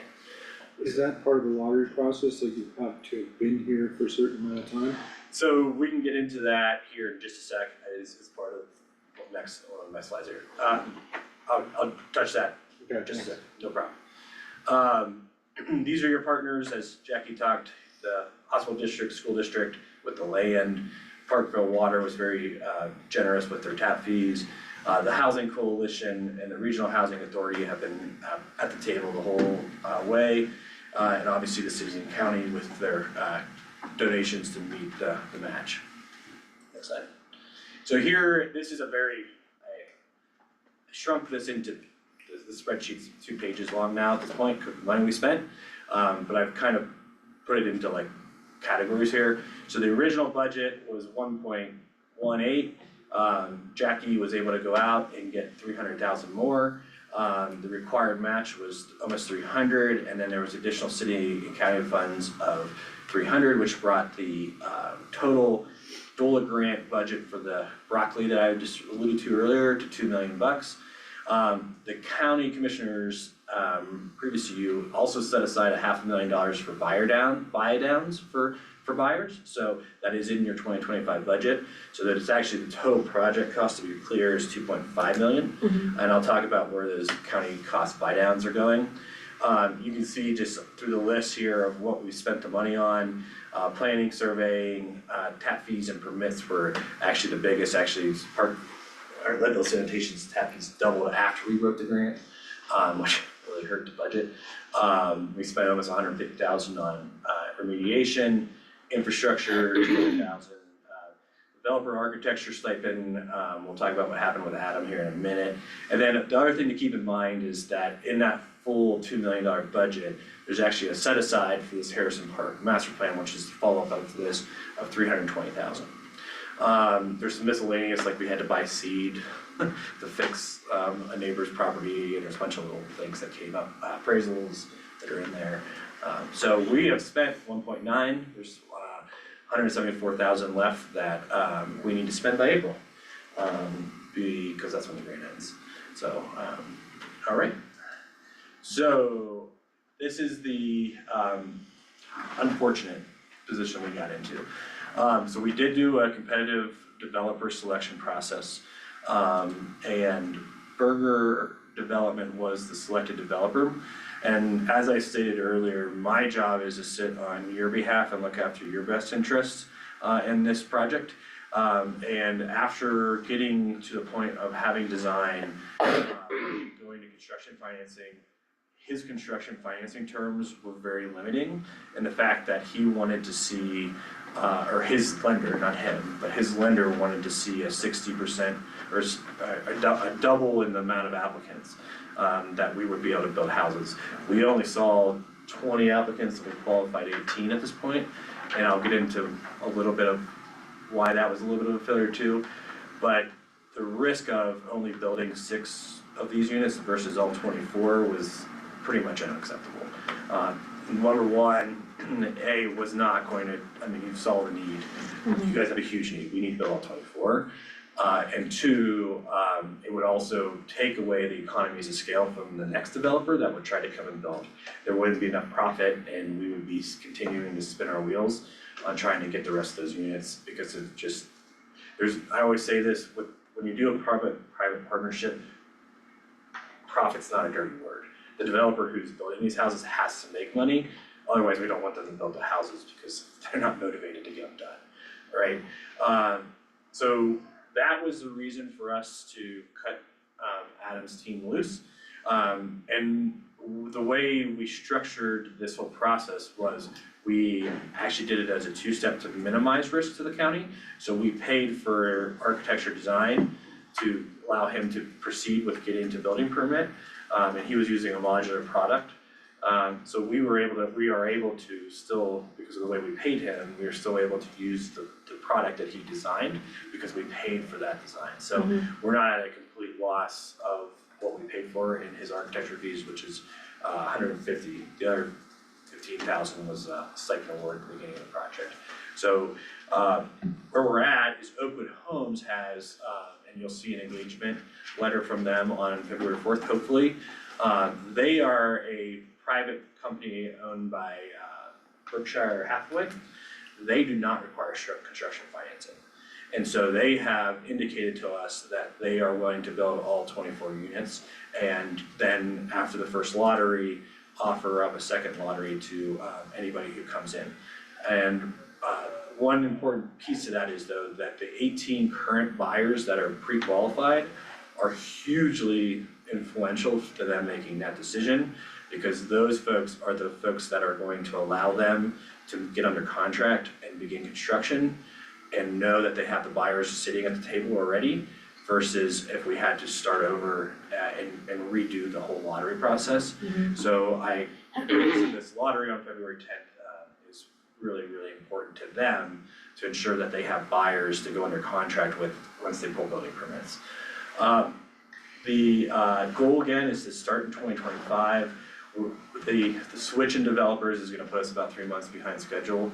So we were originally trying to break ground in May, and if we can keep going, my goal is to hopefully start foundations in July or August. Their process per unit, they'll be able to do 2 foundations a week, and because it's a modular product, they're only about a 3-month process to build. So we're hoping that they can continue that. Oakwood again wants to use the Bonneville product, which is out of Nebraska, and they want to keep the unit types. So they don't want to change, and they're investigating whether or not they can negotiate and hit the price points, which is actually the biggest piece of the puzzle right now. Is they have made the commitment to continuing to offer the home at the same price that River Development would do. So, lottery update. So, one of the failures, and this is partially, this is looking in the mirror, Michael, and own it. The failure of this process was the marketing and advertising that happened. I was very disappointed, and I share the blame on this, but our team didn't even have full sets of plans available for people until the week before their applications were due. And we did hammer on that, and got very little response, which is part of the reason that we decided to go in a different direction with the developer. But we had 150 people sign up, and actually I think we're up to 180. So the need is there. The problem was that a lot of folks that came to fill out an application said, hey, I'm being asked to give you my life savings, and you can't even tell me what the finishes are on the home. And that's a very legitimate concern. Yeah. So we had paid Adam Berger and his team to construct the website, and that was our tool for marketing the product. And Michael's not gonna say anything bad, but I will say that we were very frustrated a week before the lottery applications were due. They still hadn't posted all of the floor plans, so people didn't even get to explore some of the floor plans. They had inaccurate information indicating apply here, so people thought they'd applied for the lottery, when it was really just, click here for more information, apply below is what we needed, and we didn't get that changed till the day of the lottery. It was an incredibly frustrating process.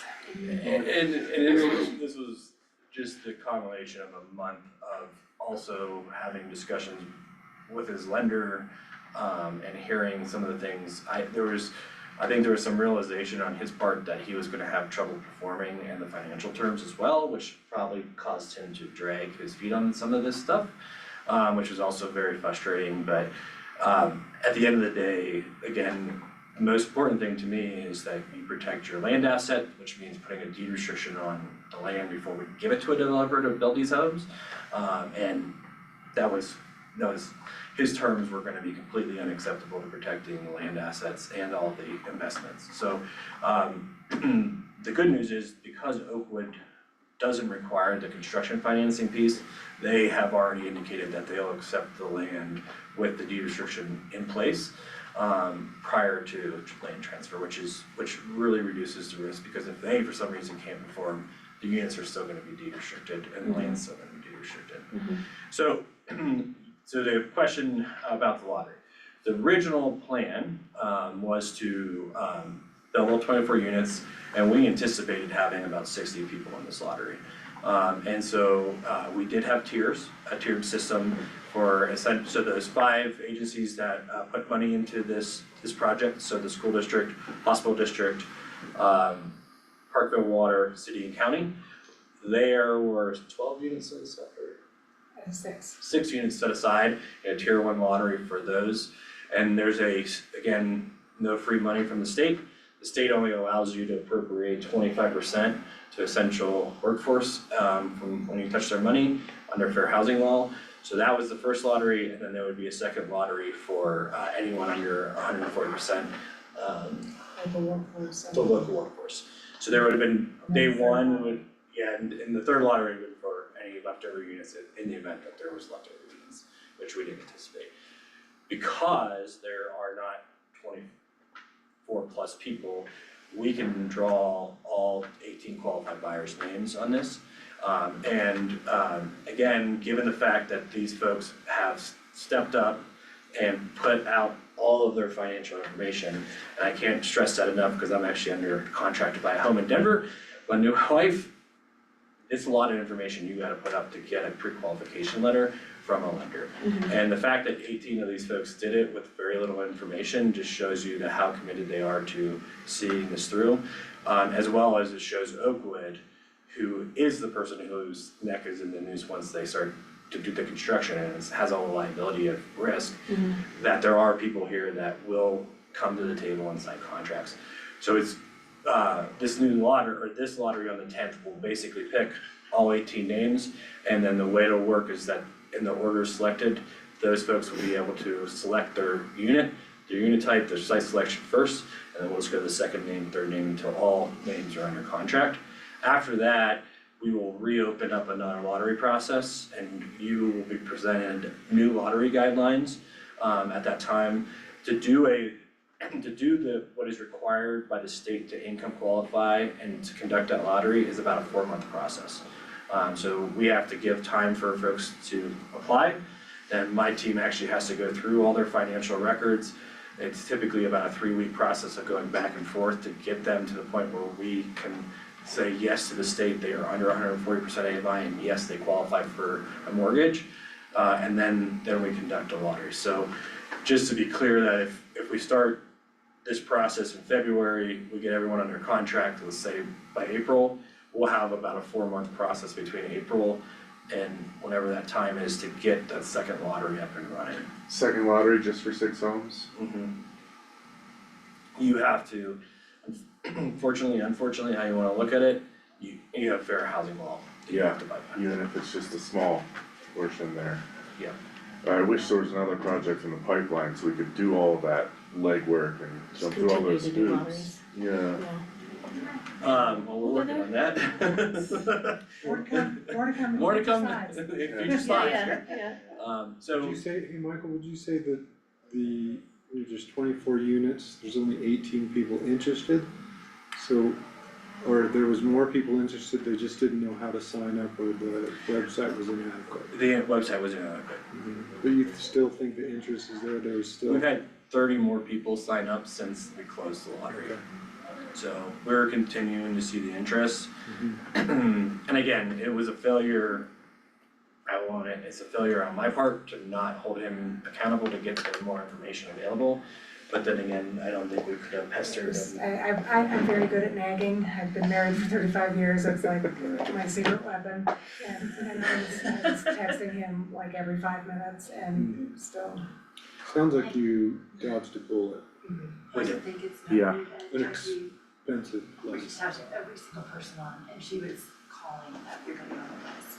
So she was attempting, and I think she did a great job of personal phone calls out to every single person on that list. And this might sound like a really silly question, but there's lessons we can learn from this to not have this happen again moving forward, or at least reduce the likelihood of it happening to a much lower. We've learned a lot, Okay.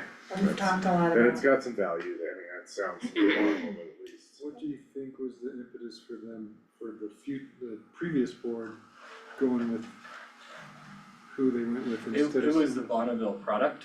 Okay. So the quality of Bonneville's modular versus the Clayton home, which is what Oakwood typically uses, or was using at that time, I should say, actually, because they switched. No, it's their parent company. It's their, well, Clayton is their parent company, yeah. That was the impetus. I think from a professional deliverable company level side of things of like the Oakwood team they build master plan communities and they crank out 4 houses a week. And so they're putting 4 people under contract every week right now in Commerce City. So they have a marketing team, they have a full system, and actually if you go to their website and as we proceed, that they're in a much different level. Again, Adam's team had the modular connection with Bonneville. What's actually working out is that Oakwood has agreed to work with Bonneville, which is kind of like a sweet spot. I mean, lessons learned, we couldn't have screwed this up in a better way maybe, I don't know. So we're working with a better organization, providing the same quality product that we previous commissioners liked so much. So it's very exciting from our standpoint to get to work with this team. I always say I had a full head of hair before I started doing housing. I'm surprised they didn't consider the financing costs, those are gonna be significant. They did have it in their pro forma, and the issue isn't so much the financing costs, was the terms. So their bank was not gonna subordinate the deed restriction.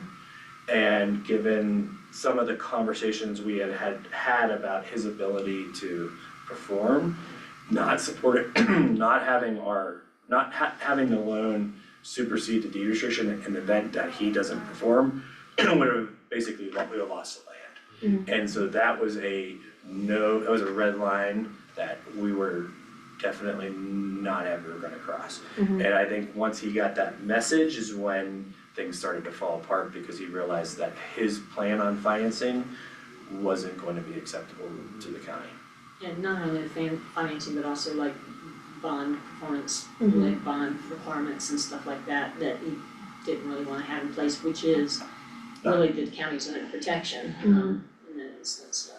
Yeah, and again, there's no way you proceed without those protections. I'm just done. I mean, I have to be the bearer of bad news and I'm very blunt, but I would never put a municipal client in a position where you would lose a land asset because a developer doesn't perform. Just not gonna happen. You do that, then you'll never build housing again, and I might as well close my firm down, because I'm done. So you can't have that kind of situation, and so we shut that down. So, what's really important to know right now is that I showed you that $500,000 subsidy at the beginning in the budget. The buyers that have gotten to this point, originally we were going to do different home prices at different AMIs in the lottery. So if you were under 100% AMI, there would have been 12 homes that you would qualify for, and then people above 100% AMI, and they've been different price points by about 30 grand. What we have talked to, and where it's actually kind of the whole thing that Oakwood is doing, they are working with Chaffa on buyer buy downs because the interest rates are so important right now. And so what they have suggested, and where I'm in agreement on, is that with that $500,000, these 18, based on AMI, these 18 buyers will either get a $15,000 buyer credit or a $30,000 buyer credit to use to the purchase of the home. What you have to understand is that it's not just like the home's 280, so we're just gonna take 30,000 for each of the folks. In fact, we wanna work with each buyer based on where they're at with their income. Buying down at full point right now is about $8 grand in costs. So to go from like a 7.3 to a 6.2, I can just tell you this because I literally just did this in Denver with my wife. That was the difference between $400 a month in payment on my mortgage. So being able to have these folks have this as a buyer credit, again, we're not writing them a check for $30,000, be real crystal clear here. They have a credit so that we could either take it off the price, we could use it as a down payment assistance model, or we could buy down interest rates for them at closing. So based on their AMI, that's how that will work for these 18. That buyer credit as of today, because it will be up to you now as the BOCC to do it for the last 6 units, you have the decision power to offer it for the rest. But based on these 18 buyers and the importance of who they are right now to making sure we proceed, that is my recommendation on how to proceed with the $500,000 buy down. And that buy down offers, each buyer's different, each buyer's need is different when they come to the table, what do they need the most? And this gives them that flexibility to leverage that money as best they can for their personal scenario. And the only other thing I'll point out, which I didn't cover, that was part of that timeline, we actually got a down payment assistance award. So buyers under 100% AMI are also eligible for an additional $25,000. If they're under 80%, so that $25,000 is a 5-year note on the back of a 30. If you're 80 to 100%, it's at a 1% rate. If you're under 80, it's at a 0%. So buyers in that 100% AMI or less are actually looking at about a $55,000 reward. And the majority of the applicants fall in that category. Most of our applicants. And is this a snapshot of their income? Does it restrict their income going forward? No, again, that's the other big kind of really important piece of all this, is when you qualify somebody for this lottery, you have to conduct it within 90 days because of the state's requirements. So everyone's gonna have a new tax return, so if we don't do the lottery on February 10th, then I have to wait till after tax season to do another lottery, because now everyone's income is going to be 2024. Is it based on 1 year income? 2 years. 2 years? So do we work directly with the lenders when we're using that those buy down funds? Yep. And is it 18 different lenders or any of them local? So we are not able to tell someone who they can use. Yeah, So I get that. Do you know who they? so what we did require, so our team did, during the lottery process, so everyone had to come with a pre-qualification letter. All of those pre-qualified lenders have to submit to us talk to us or submit to us that they will subordinate their loan to the deed restriction. Because like a lot of national, Wells Fargo is the one I'll beat up on just because I can, because I've dealt with them. They'll get to closing and their underwriter will say, no, I can't, we won't subordinate to the deed restriction. And so then you don't wanna get a buyer to like 1 week to closing, just have their underwriter say no at the loan. So we have the deed restriction, we've given it to all of the lenders. We had a pre-qualified list of lenders that buyers could choose from, of all the lenders who said they would on the deed restriction. Nice. Yeah, so that The was, deed restriction limits appreciation, yes, 2% a year. 2% a year. And did the lenders also know about the buy down option? They don't, but they, They'll be very excited about it. Just wondering, cause like sometimes you can even, can't even get pre-qualified because of your access to that kind of funding, so the rule is actually 90 days. So at the 90-day mark to close is when your interest rate can go hard. And that is at the time when they can use that buyer credit. And so like, Okay, I can just yeah. tell you, again, I'm buying a house right now, so I can just use myself as an example. We went under contract, we found a sewer line issue, we walked away from that house. I went under contract just recently on another house, interest rates went from 7.3 to 7.2. I was able to relock and I did a 15-day lock and I got a better buy down because I only wanted my lock for a shorter time. So nice, again, each buyer is gonna be based on your credit score. Yeah. There's a lot of things that go into how a lender will lend to you.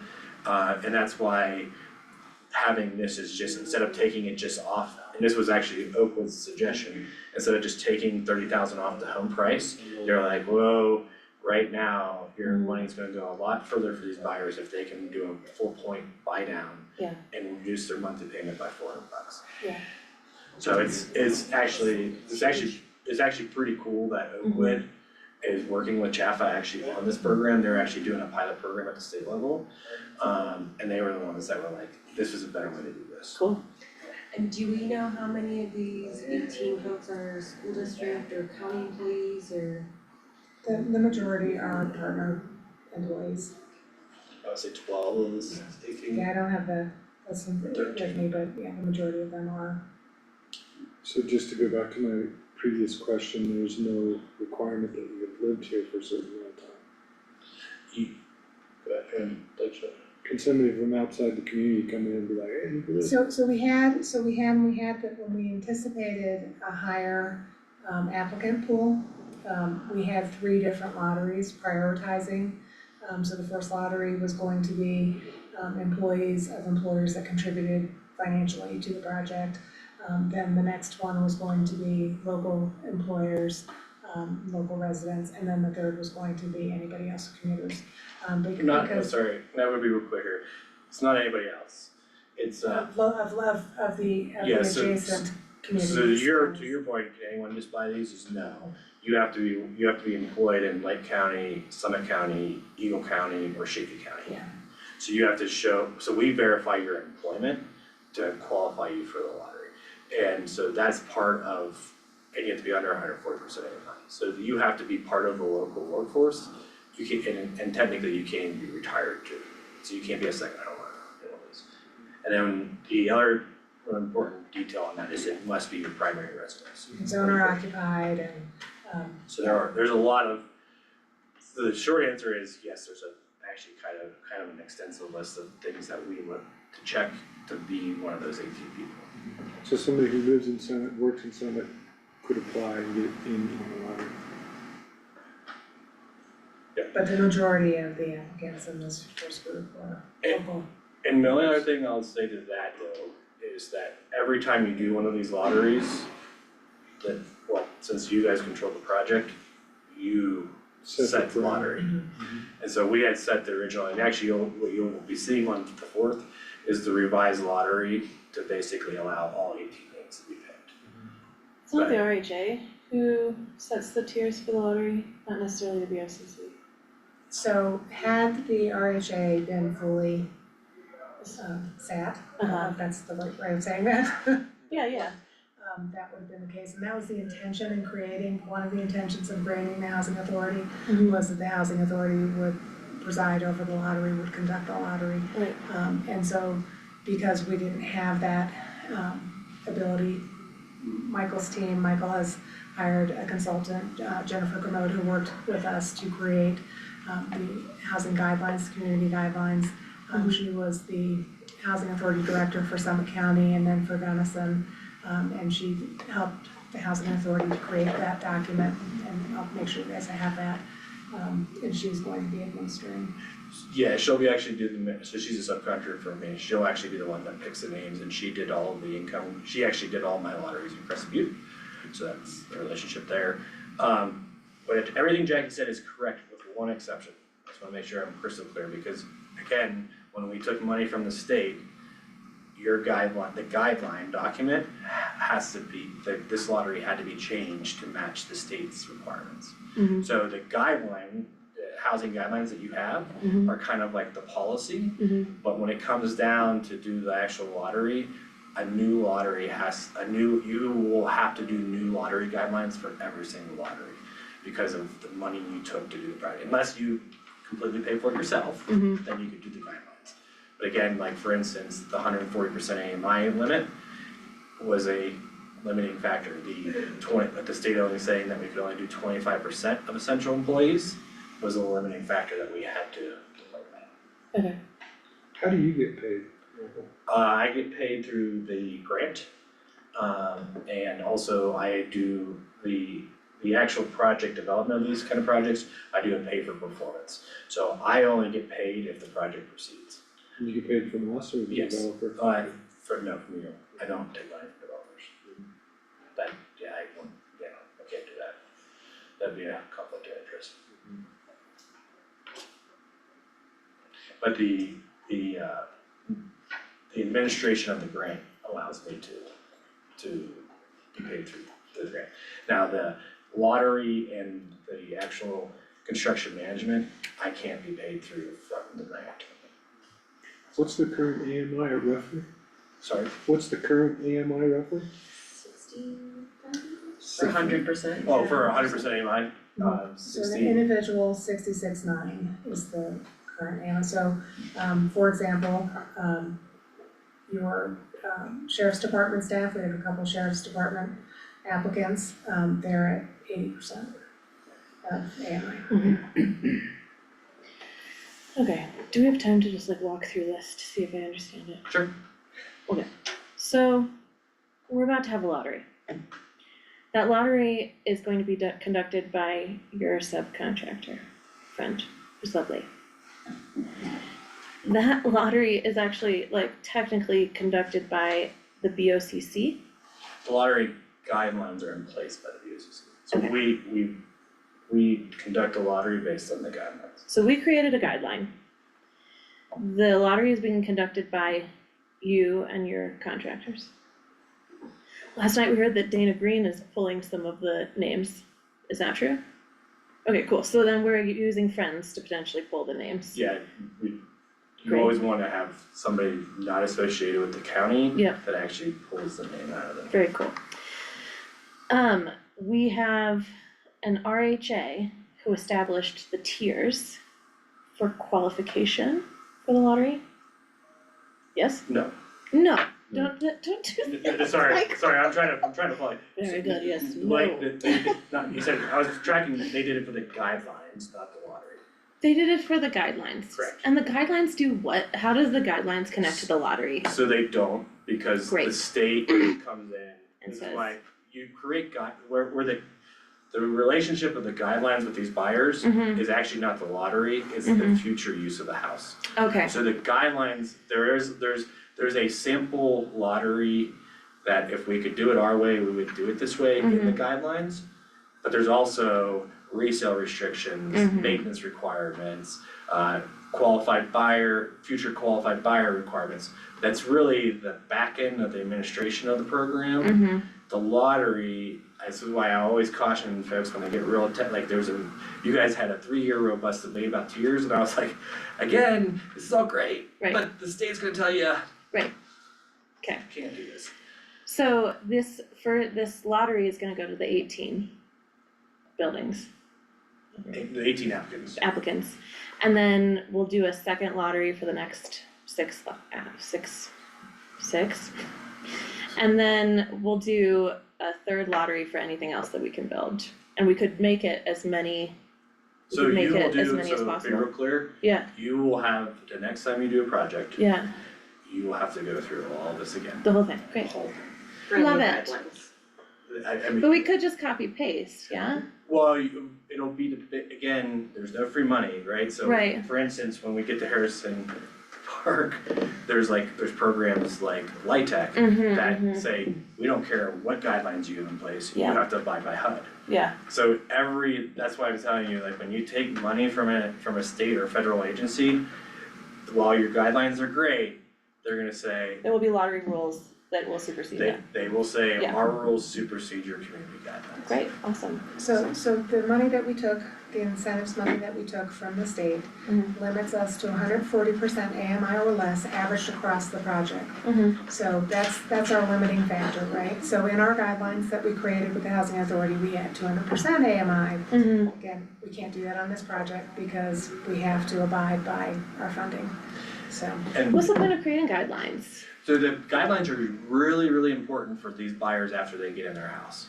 Okay, Because the guidelines say when they go to sell their house, or if they wanna get a roommate or do improvements to their house, there's certain things that count towards their, like say they add square footage, they do an addition for they have a kid and they put a second bedroom on or a third bedroom on, that there's the guidelines say, here's how much that your house can appreciate by, and here's how it affects your resale. When you sell, there's certain things that have to be working in the unit, so like, you can't I mean, I hate to say it like this, but I've had people, normally when someone in these units goes into foreclosure, they trash the unit.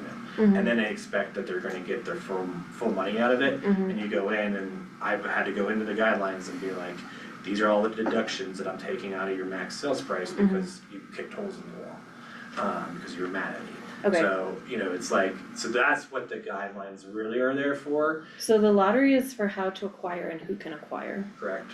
The guidelines are for the rest of the life of the asset. Yes, Okay, thank you.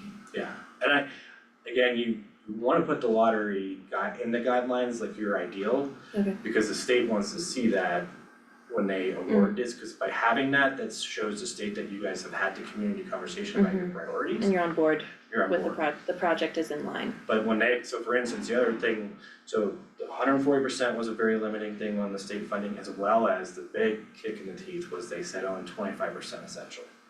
That was actually the hardest pill to swallow when we took their money, because they changed that guideline actually after we wrote the guidelines the first time.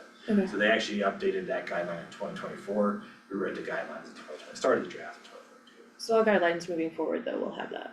And guidelines are meant to be changeable. Yeah. They're meant to change. Yeah. Like a deed restriction does not change. It's filed with the property, it stays with the property. That 2% is set by The the, guidelines, so the Okay. 2% is The like, yeah. Well, once RHA gets fully So, staffed. sorry, I'm gonna really confuse We you. only have like I'm gonna really It's only been confuse like a you, month. but I have to do Haven't had this. What is it, 2 out of 5 we're sitting on right now? Wait, just a second. Sure. We have, there's 7 people to sit on the RHA, But how we many currently do have 5. we need to, we currently have 5. Yeah, so we can, and it's only been a month that the RHA has not been like fully, So once they get fully staffed, the guidelines are set by them, any changes, any alterations. but we don't They set already that 2% have- So, I'm gonna appreciation. they already Alright. have the guidelines. You have three things at play here, I wanna make sure For you the guys- next lottery is what I'm. No, just in general, for every housing project you ever do, except for rental projects because they play by different rules, but any home ownership project, you have 3 documents or 3 policies that are always gonna be in play. You have your lottery guidelines, which govern this exact process that we're gonna do on February 10th. You have your housing guidelines, which is the administrative document for the asset afterwards, and then you have the deed restriction.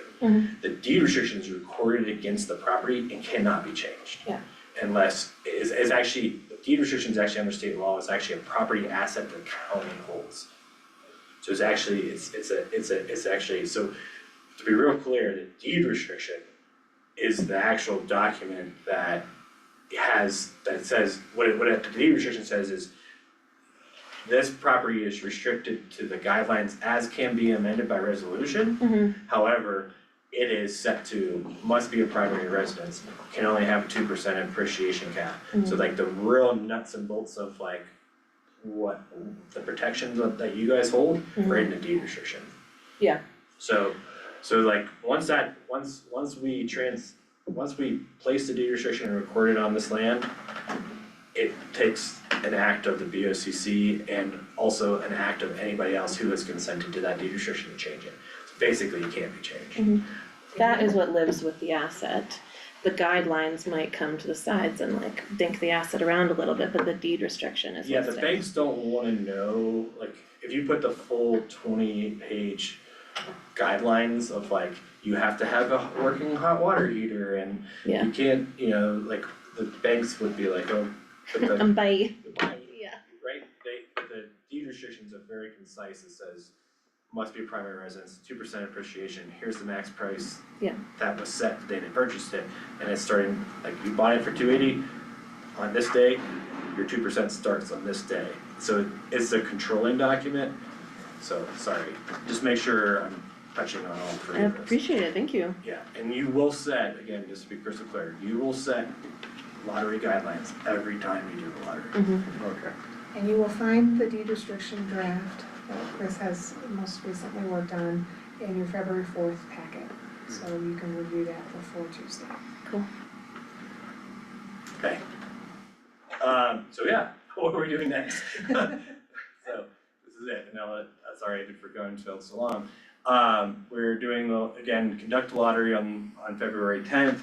On February 4th, we need to do a, agreement to engage Oakwood. And that's gonna basically be both parties agree to work forward to trying to bring the project forward. That is not the development agreement. The development agreement is that's the dot your i's, cross your t's, everything, that's your relationship moving forward. That I anticipate coming in about March or April. And that's when they will have to provide me set pricing before we even start talking about the nitty-gritty of that. So that's, the engagement basically says we continue to work with them to get us the pricing and design, and we probably will offer them a design stipend like we did with Mr. Berger, so that they're not losing money out of their pocket in case we don't engage with them. But that will get us to a formal contract. That is the execution and development of agreement, and you will see that, and the BOCC must approve that agreement. We will begin contracts once we have that development agreement in place. And we will then start going through the 18 names and allowing them to put their name on a contract and on a site. And then at that point, I will come back in front of you, a set of lottery guidelines, and you guys can debate exactly who you wanna prioritize those last 6 units to. And so we'll do it all over again. So. Awesome. And then we'll hopefully get our site. So. But it goes through the housing, the guidelines go through the housing. The lottery goes through you, and the reason for that is because the grant contract with the state is with the county. And you, the county, by being under contract with the state, you're the legal entity that is responsible. So if the state comes in after the fact and finds out that we didn't comply to their guidelines, you three are on the hook, not the housing authority. That's why you set the guidelines, or sorry, not guidelines, you set the law. Girl, be careful. I know. Careful. But that's there's no such thing. We as set the lottery Guidelines. rules, let's just call them rules. rules. Guidelines come from the RHA. We set the lottery rules. And the idea, just on guidelines and administration, is that I've done multiple regional housing authorities across the state. Mhm. Regional housing authorities are your administrative function of housing, not your regulatory. Yeah. Regulatory is this. Well, Elsa and I are on both, so. Yep, so you get to have both We have hands and both cookies. so much information, Yeah. so many I can't wait meetings to for share, I us, have man. so many things to share with you. Yeah, Do you go. have any other people, are people getting pre-qualified now for those last 6? No, No, not that again, yeah, we can't, because again, the day to do that, we will have to do all of this first.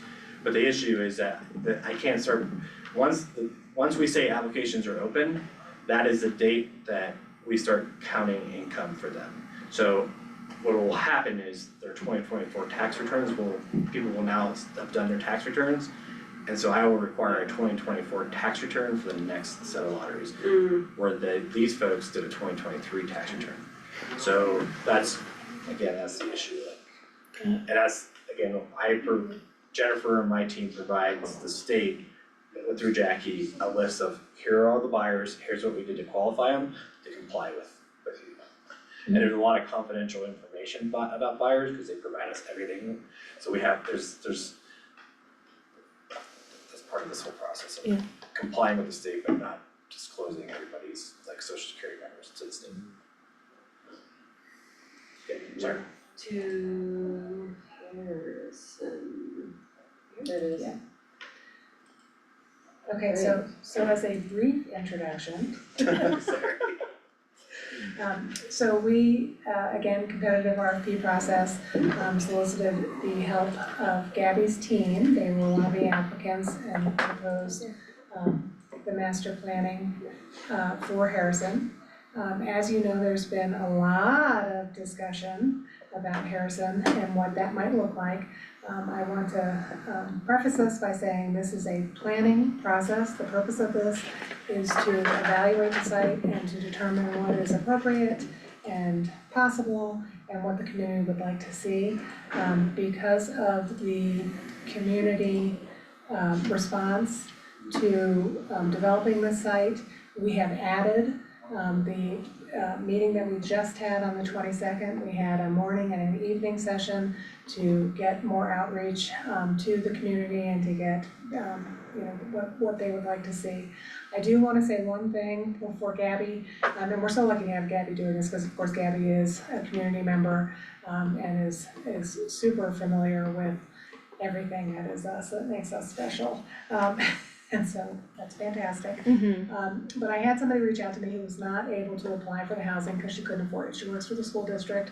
Her W-2 for last year, she made less than $30,000. She is raising her grandchild and she can't afford to buy something. So she is desperate for a rental. She heard about the Silver King and I was like, yes, those are renting their efficiencies, a hotel room, essentially it's been remodeled, renting for potentially through the county. Climax will allow us to lease 6 units, $1,500, she can't afford that. The rents that were stated in the presentation about the housing needs assessment are not what I'm seeing now. That data went to 2022. Yep. It's so much worse. Yep. And so she's looking to leave and she's, a valuable community member who works for the school district and it's really sad. So the purpose of doing this master plan was not just for housing. Housing certainly can be a part of it and housing will pave the way for other things to be a part of this site if it's developed. But I just wanted to say there's such a big need. I have, without trying to create a list, I have 482 people on a list seeking affordable rentals. There are none. So anyway, welcome Gabby. Yeah. Hi there, for those of you that don't know me, I've lived in Leadville for about 9 years and I'm a planner by trade. And I work for a firm called SC Group and we do landscape architecture, planning mostly in ski towns and communities influenced by recreation, tourism, and public lands, of which we are influenced by all three here. And so I, work, right now my projects are taking me to Spearfish, South Dakota, Steamboat Springs, Buena Vista, Netherland, but of course, when there's an opportunity to work locally, I jump at the chance to do that, even though, there's a little heightened sense of scrutiny having my neighbors come to public meetings that I'm running. But that's the position you're all in, so you're very familiar with that. Michael and I worked together a handful of times. We did work on the original project that was in the last presentation, the 2022 site analysis that helped get the 1.4 million. And so I was part of that project and we conducted a lot of engagement around what people's needs were, what appropriate sites were. And we are teamed with Morgan Law, a neighbor of mine who's an architect, who's worked on a lot of local projects in town. And we're also working with some traffic engineers and civil engineers to round out this feasibility study process, so. And one other thing, just before we engage with SE Group, the most limiting factor of this site is wastewater, because it all goes downhill. Yeah. And there's the main is actually in 12th Street, that does cell service, so below the school. So we did, prior to engaging SE Group, we did a flow analysis with the SANA district to ensure that what we were planning, we weren't gonna be told by the SANA district that it can't happen. So just to be clear, that study happened, we tested on their model, 120 units in a rec center. So that's, and we only got to, they were at a 0.34, and which is 34% capacity, and that bumped it up to about a 60%. Once you get above 70, 75% is when you have to start replacing mains downstream. So that's kind of really important, that's really the biggest limiting factor to this site. Nice, thank you. Warren, can you do the quick drone footage? How do I do that? I don't know, it was on, I saw you had a tab open on the next slide. Is this a PDF or is this Okay, I was wondering there what we this go. was, okay. Yeah, so Morgan and his colleague Erica, we had the team up to sketch out some potential designs and really take a really deep look at the site, and so they flew a little drone, this was after that big snow, right after the first of the year, this must have been like January 5th or 6th. So just to get a sense, I know you know where this is, it's just north of the elementary school, and when you include the little strip of school district land on the west, it's a 14-acre site. So there you see the fences of the old baseball fields, and then kind of the West Park neighborhood kind of looking to the northwest there. Okay, next slide, please. Thank you. So like I said before, it's 14 acres. It's 2 blocks north of the city line, where the city line being 12th Street, so it's just into the county land there. And you have Harrison Avenue to the east and West Park neighbors, Mount Albert, and what's the street to the north? Is that Travers? Which one is that? Travers? To the north, and as you know, the library is close by, the Mineral Belt's close by, Ice Palace Park is close by. It's just over the hill from downtown. So right now, the site has been, it's an old ball fields that haven't really been used for baseball in a long time. And an old defunct tennis court. Used to be a skate park too. Oh, the skate park was over there? Okay, that must have been before my time. And another project I actually worked on locally a couple of years ago was the Parks, Rec, and Open Space Master Plan. That was finished in 2022, so I don't know if that's been on your agenda yet, but if not, it will be at some point. And one of the major findings of that plan was that we have more fields than we can really properly maintain and more facilities than we can properly maintain, and there really isn't a need for additional tennis courts and ball fields when we really can barely keep up with the ones that we have over at the Huck Finn location. So in terms of parks and recreation interests, I think the county's learned over time that maybe we don't need big ball field area and a big tennis court area, so maybe this should be used for something else.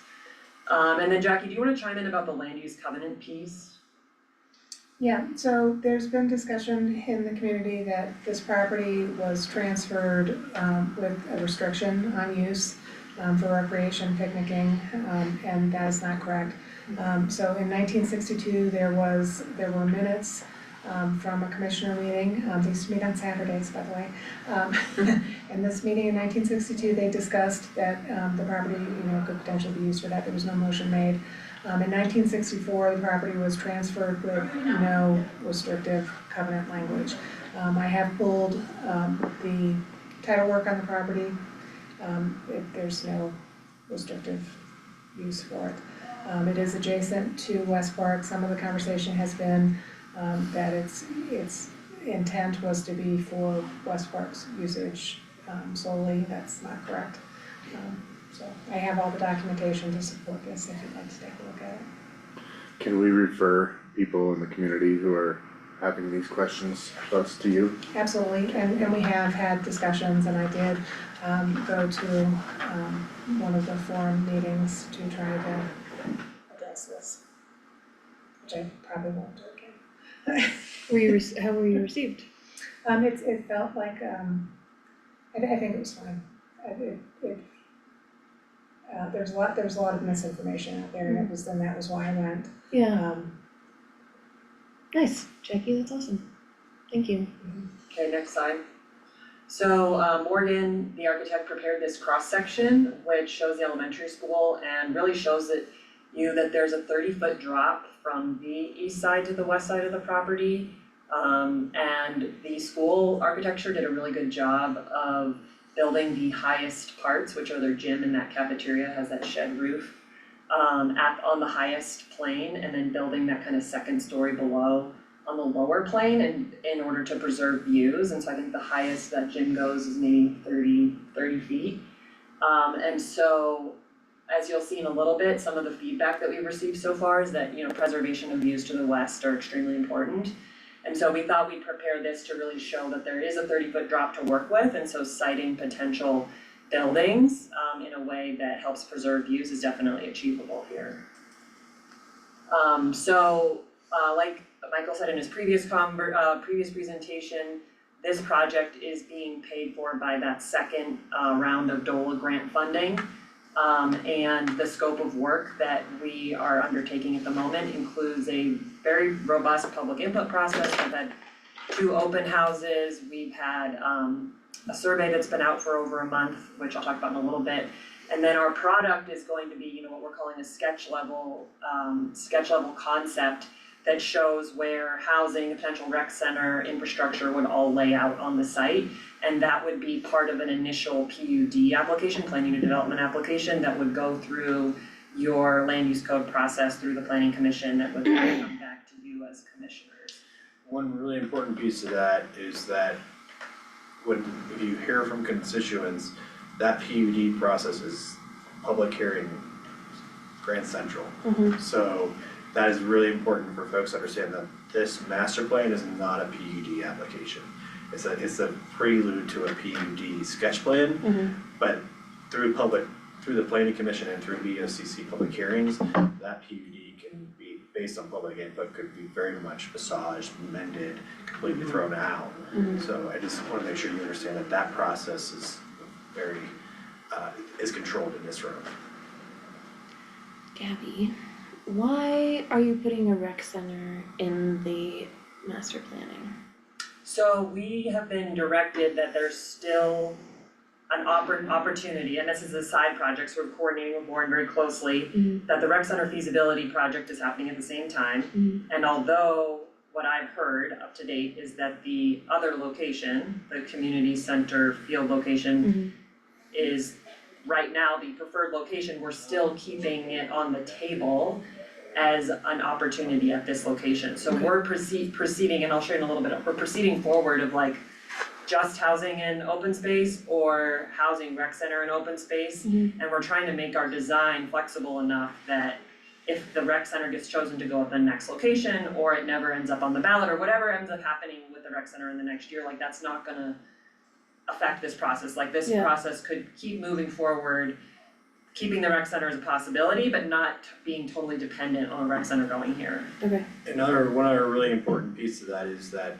the state funds that are out there right now, for instance, the More Housing Now, for infrastructure for this site, it couldn't those are housing programs, it couldn't benefit a rec center, so you couldn't put the sewer line in for the rec center, but the rec center being there can benefit from the sewer line being placed in for a housing project. And so the difference is energy impact funding is a 50-50 match, whereas these housing programs are 80-20 matches.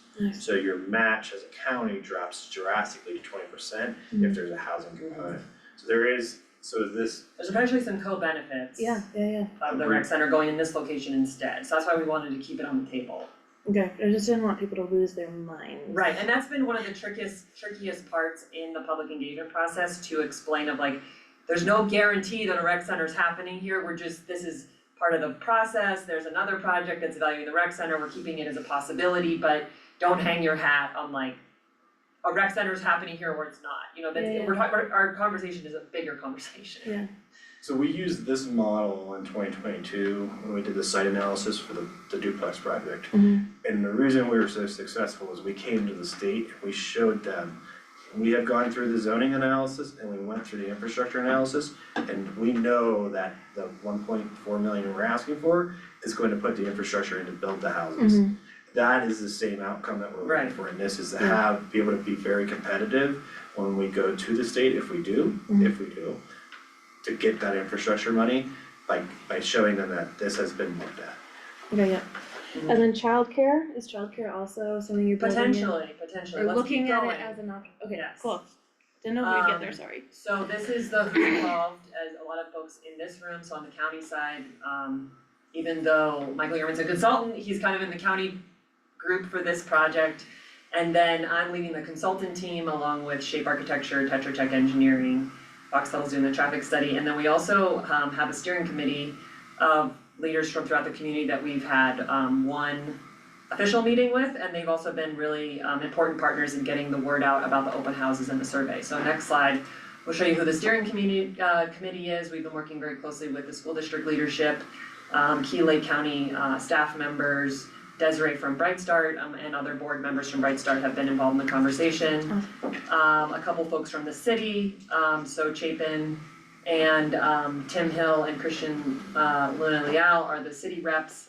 We've been working with the nonprofit sector there, and then at the bottom, Tamara from the EDC and Nancy from the Chamber of Commerce.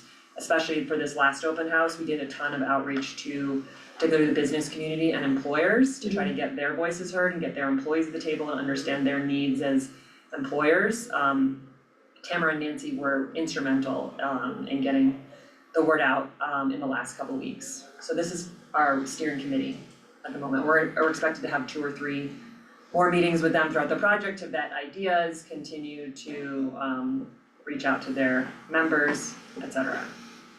So what we've done so far, we've had 1 steering committee meeting, we've had 2 open houses, 1 in December. We decided to hold another one in January because it was right before Christmas and we didn't get what we thought was representative engagement. It was mostly negative neighborhood engagement, which I'll talk about in a little bit.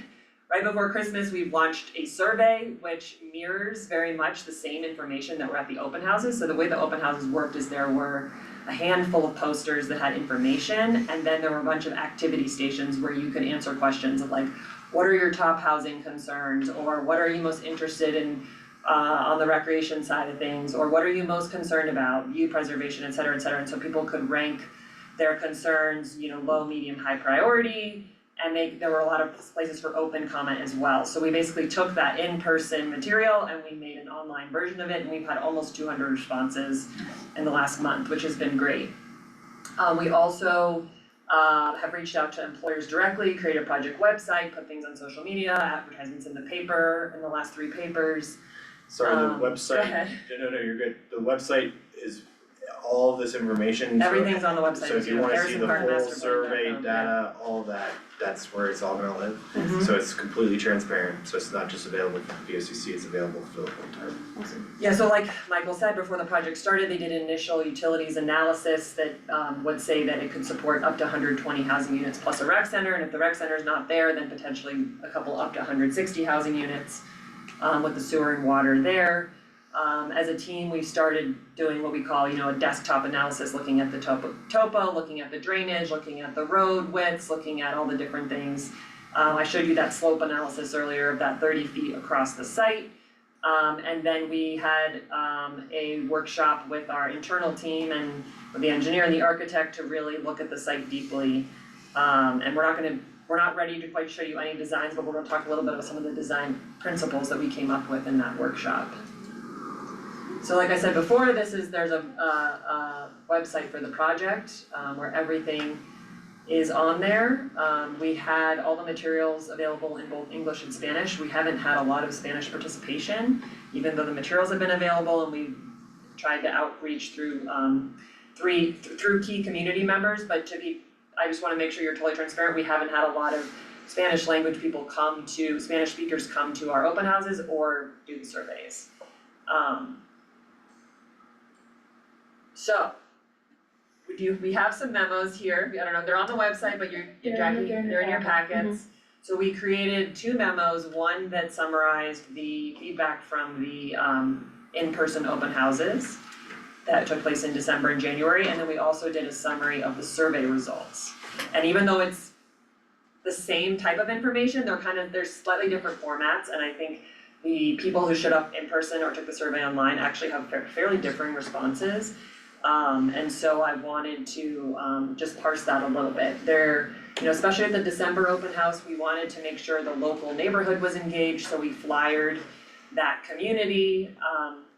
and we had a lot of neighborhood opposition. Whereas the people that took the survey online and came in January were a lot more supportive of the project.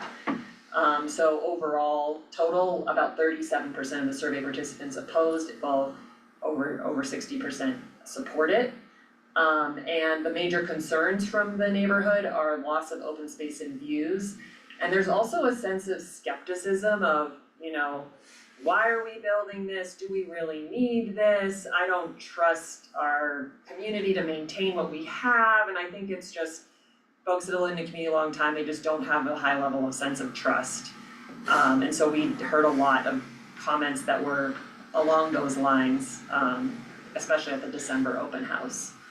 I think people have had this open space for a long time in their backyard, and they talked a lot about letting their dogs play there and having their kids play there, or just like enjoying having an open property in their neighborhood, and people really were sad about potentially losing that.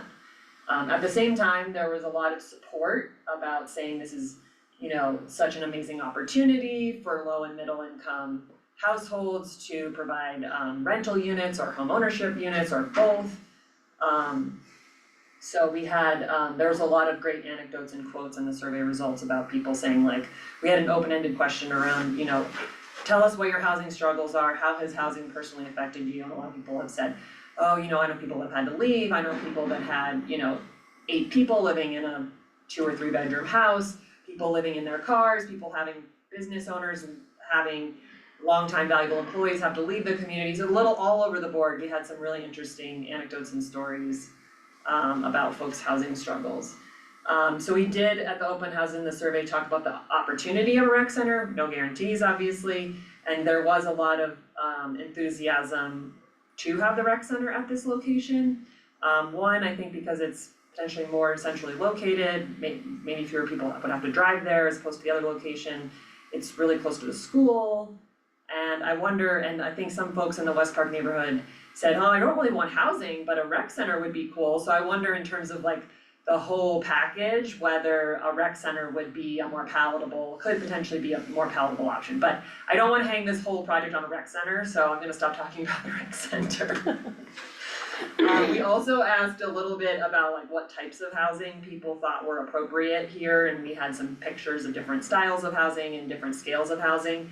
And so it was kind of all over the board. I think there is always a strong desire for people to have a single family home where you have your own thing, but there was also support for less enthusiastic support, but still support for a larger apartment building type model, which could house more units. Mm-hmm. We also talked a lot about, as you know, Harrison Boulevard doesn't really have sidewalks. It's kind of a weird road with huge drainage ditches, and I think one thing this project could really help catalyze is a reimagination of that street as a better, it's right next to the school, it's such a major thoroughfare off the highway, like having it be a better access throughout the whole community with safer walking, safer biking, safer intersections. I mean, I walk to my daughter to Lake County Elementary every day, and it's up and over the hill and onto 12th Street. It's always a little bit of a dicey, icy mess over there. Yeah, it's really sketchy. So as Jackie said, all the materials in a more fully fleshed out form are on the website and in your packets if you wanna read more about it. I would just add here, there's a lot of assumptions maybe or fear about who is a 50% AMI individual in our community. Thank you for bringing that up.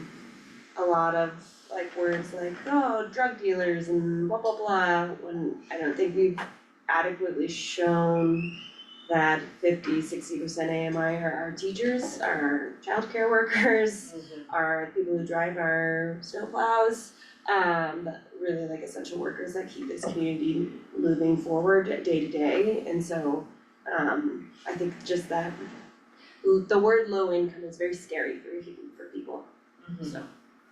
But that teacher I was telling you about earlier, who makes less than $30,000 a year. Yeah.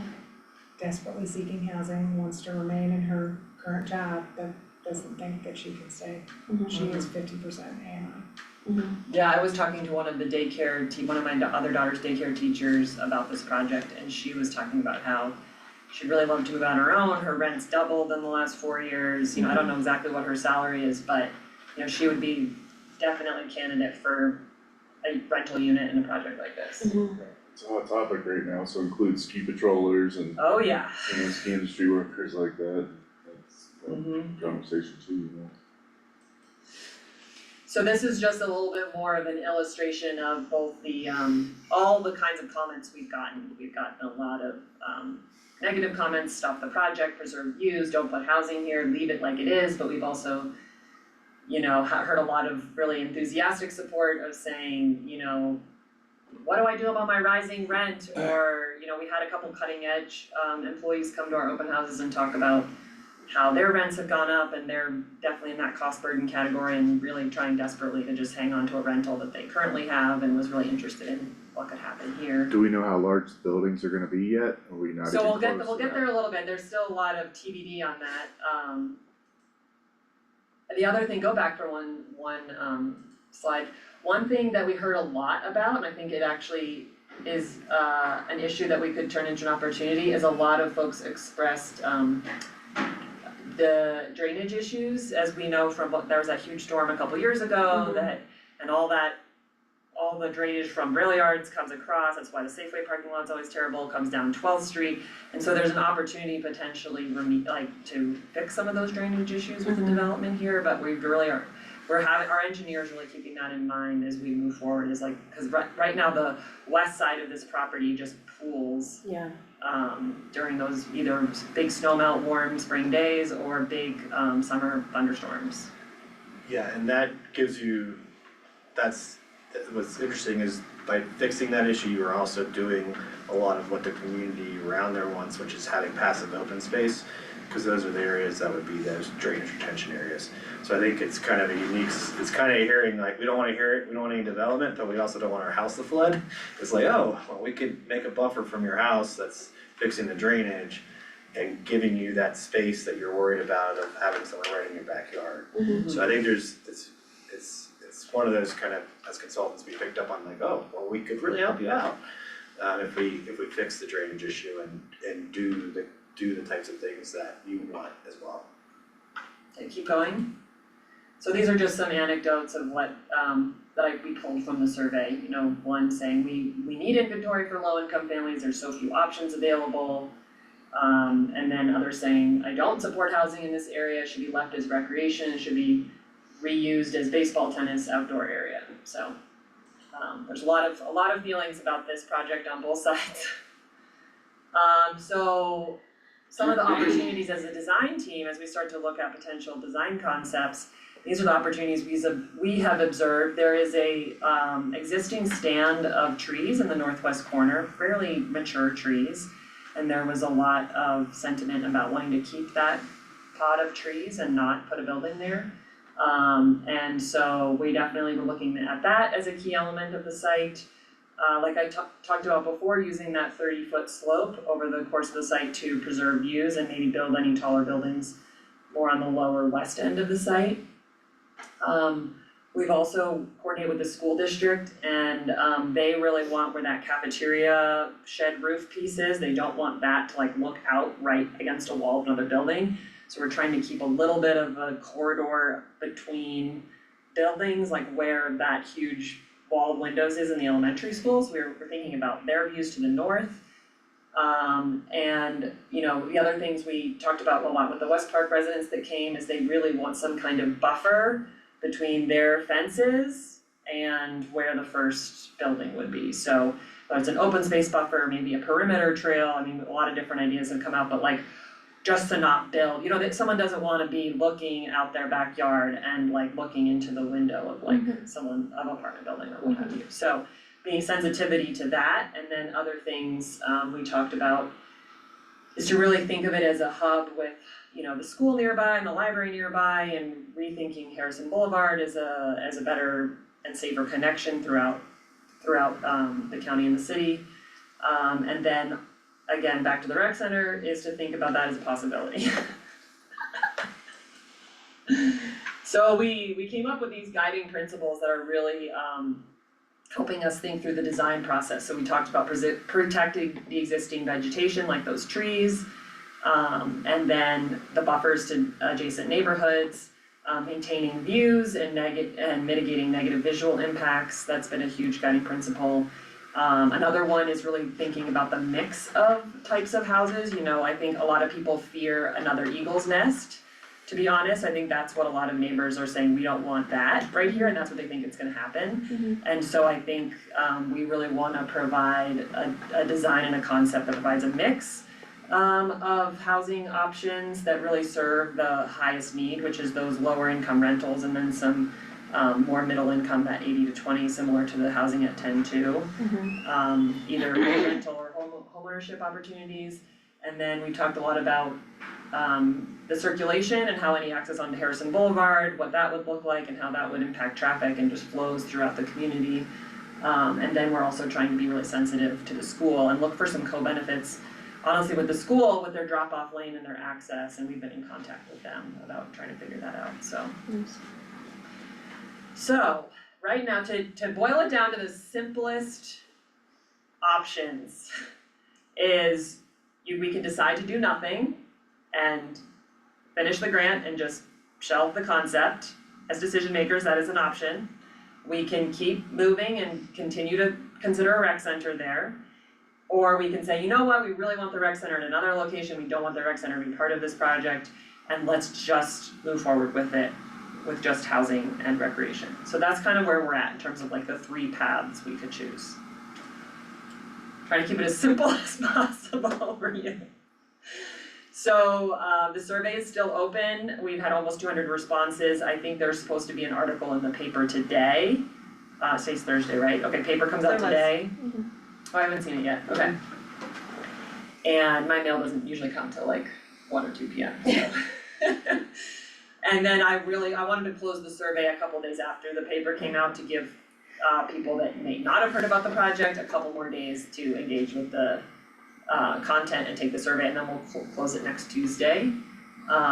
We have some draft concepts that we still need to do a little more work with the school district, and we're gonna vet those with the steering committee and bring them to the school board and yourself after that in the next month or so. And once we decide which concepts we wanna move forward with, then we'll do a little more of the due diligence on the civil engineering, architecture, circulation, traffic study, so. And we need to wrap up in April to spend all of Jackie's grant money, so there we are. And the other thing on that, just, I know it's not ideal, but the grant that we got was ARPA funds from the state, so there is no extension. We actually just got another month extension, but we've been told that like May 1st, that's it. Wait, there was a timeline slide, did we skip over it? Yes. Okay, can you go back to the timeline, cause like that talks a little bit about LIHTC? Where was the timeline slide? I didn't miss the second. Okay. I missed it. Well, do we wanna just talk through it? Oh, there it is. Oh, there it is, okay, so this is the project schedule on the left. But I think a really important piece of this we haven't talked about is one of the potential uses for this site is for a LIHTC project, which stands for Low Income Housing Tax Credit. And so we have a LIHTC developer that's pretty much working pro bono on this project to give us advice. And I think his idea is that, you know, they get involved, and if you're successful with the application, he will have, you know, his team from Overland Property Group, they'll be like ready to go, and they would be psyched to build this project. Nice. They are the same developer who did the Tabor Grand Apartments 10 years ago, which won $1 million Historic Preservation Awards. And the LIHTC process is fairly complicated and competitive. But if we're here at year 1 right now with this PUD saying, you know, we have this concept, it goes through the county planning and zoning process, we wanna move forward with it, that can then kick off the beginning of a LIHTC grant application. Nice. So, I don't know if you wanna yes. say more about what that So was. this is I'm gonna housing geek out again, and I apologize, but LIHTC is a tax credit program that is administered through HUD through CHAFA. CHAFA awards basically about only 40% of applications every year are funded. It's very competitive, and to be competitive, you have, as a developer, you have to check about 120 boxes to even be in the contention and get that funding. What I always say is like LIHTC in the housing road is your JCPenney in a shop, like a 90s shopping mall. They're your box anchor store that brings in the equity to do the rest of the housing around it. And they also, because of to be a light tech developer, you actually have to have the capital assets to even go to the state to ask for the light tech funding. So like the county can't build a light tech project. You have to have like the expertise of having done it.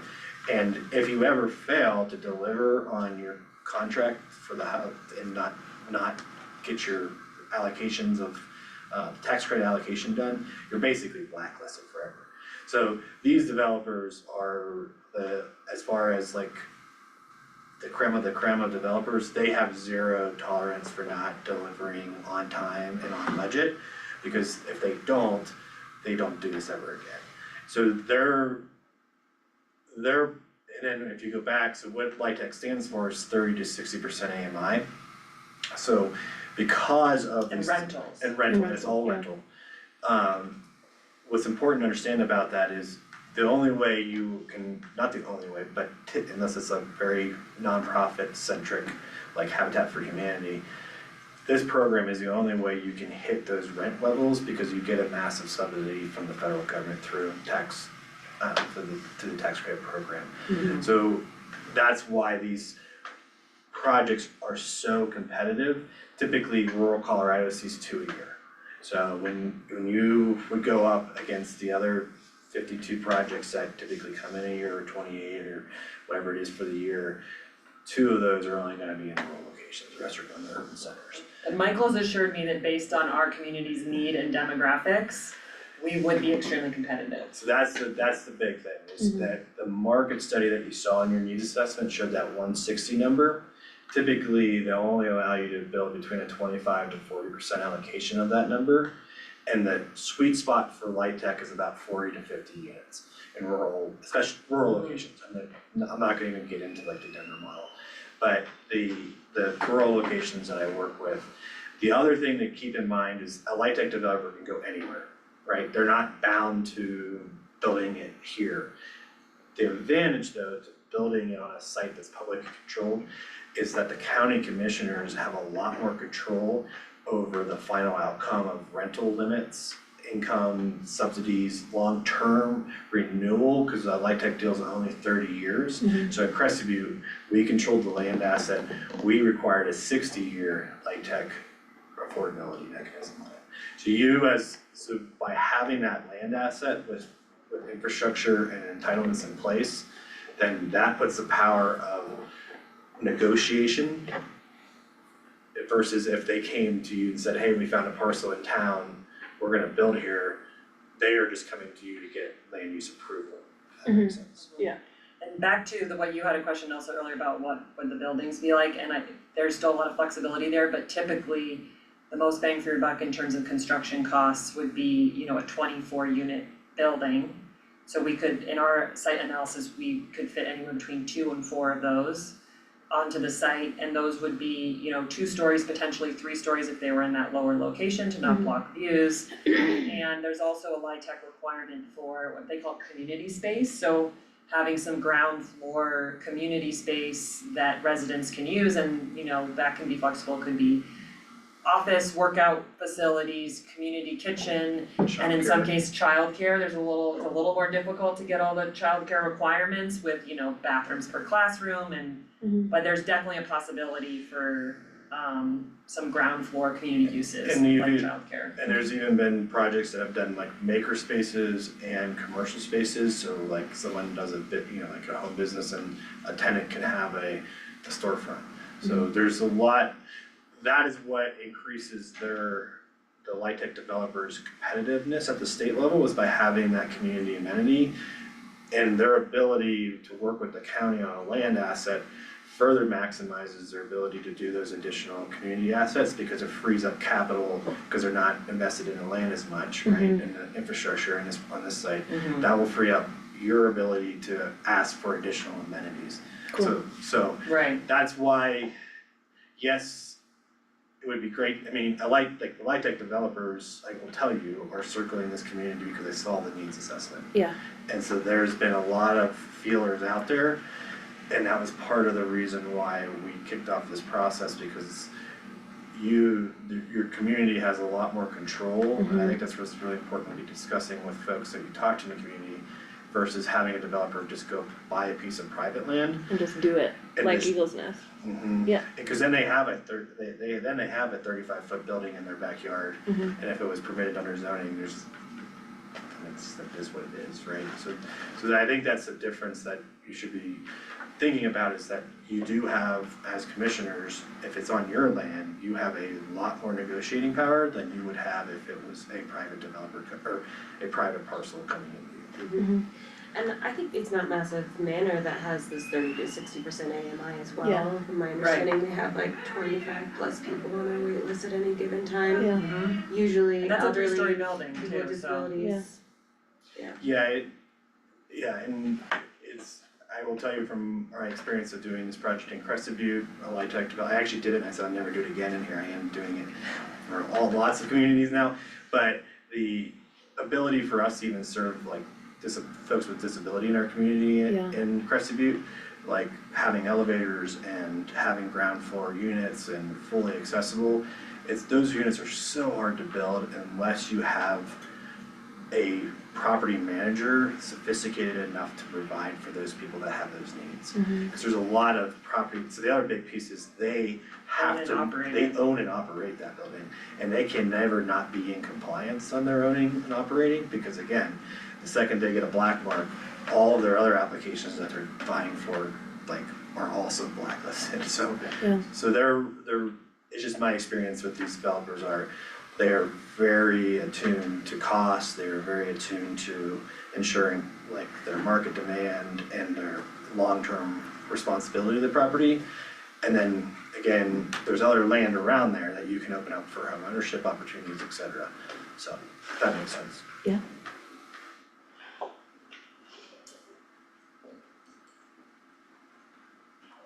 So, I know we have a lot on the agenda, but if you have any, I'm happy to chat through any questions. But I think one thing that would be important to discuss, and I don't know, you can tell me, Lauren, if now is the time or not the time to talk about the whole do nothing versus continue to move forward with the project. Maybe now's not the time, but Probably not right now. I just want you to keep that in mind as we move forward, so. And we'll be talking about the feasibility study for the rec center later today, this afternoon, Okay. so we can talk more about where you want the rec center or how you'd like us to proceed there. Gary had referenced that their team had conducted a site analysis for us in 2022 when we first started talking about the incentives grant and the project to build housing. And there were some other sites that came up that the county owned that were deemed not suitable for housing for mining considerations and impacts. Is that the one up on East 4th and East East 4th. 8th Street, there were two county-owned half-block sites that we could not utilize because of, Remediation. historical mining. And then we also looked at the Climax piece that's there, that Climax owns, and we had discussions with them. They have long-term, again, because of contamination, they have long-term remediation. And then there was also a massive water line booster issue for that site that is a very, very expensive piece of infrastructure that is pretty prohibitive to trying to make housing affordable after you put it in. I think 3 years ago, the price was at $8 million for that. And that's the wooded land The on the triangle. hillside east of the intermediate school. So we have looked at different sites. So when we talk about the site having incredible connectivity and being flat and buildable and having been used in a historical past for housing, because it was being used for Climax housing previously, it is really well located. We have given it careful consideration. We didn't just say, oh, I mean, this has been talked about. And I think can speak to this has been talked about for many years as being a really treasurable site. I mean, this could be the best neighborhood we could ever have. I thought I was involved in a design shred in like 2019. It was, the CU planning students. Yeah. Yeah. This is definitely not new. Yeah. So, yeah. Yeah. It was one of the sites that we did at that design charrette Yeah. and freight and there were, we went more towards the Climax parcel Right. or the school district parcel during that particular snapshot in time, just because then, there was some concerns about kind of coveting it for recreational use. Yeah. So that was kind of the outcome of that, sure. Then with the recreation plan saying maybe we don't wanna build new fields, I think this has been back on the table as better suited for housing. So, Just so well located, near a school, near a library, near shopping, near transit, Oh, yeah. you know, and flat. Oh, yeah, Flattish. and we're continuing to listen to as many perspectives and having a robust engagement process, so had lots of good conversations with Is there students. any neighborhood groups that could derail and try and legally take down a project like this? Would they have any standing at all? It's something to I mean- consider if they banded together. Really, I guess, is there any legal standing that they may have? In terms of them being able to challenge, you know, a kind of project or something, I don't think it's a legal standing issue, but it's more of whether they would have a viable basis for that challenge. And it would depend on the allegations of why they're challenging. If it's, as Jackie said, based on, you know, prior BOCC minutes that suggested it should have been retained for recreation purposes, that's not gonna go very far because land grants and, you know, things like that in Colorado have to be actually documented and recorded in order for them to go with the property, so. And that was never recorded, no one could find it. We couldn't find anything Nobody in suggesting the that. community has a hidden easement. copy of it. No, what they provided, like copies of the minutes and stuff that I they see. felt was sufficient. A couple community members have posted deed language on Facebook forums. And I haven't parsed through all the details, that's out of my area of expertise, but there is talk about saying, some people have said, my deed says that there's potential for if we form an HOA, or I don't even know what the language says. Well, and I think when we looked at that before, some of those weren't actually in the area or something. parcels they were referring to? So, Yeah, okay. so West Park is different, West Park subdivision, there are 4 filings. And it is different than nuisance placer, this is nuisance placer, this is not part of West Park. And that's part of the challenge, is I think Okay. they're believing that what's in their documents applies to this parcel, and it doesn't.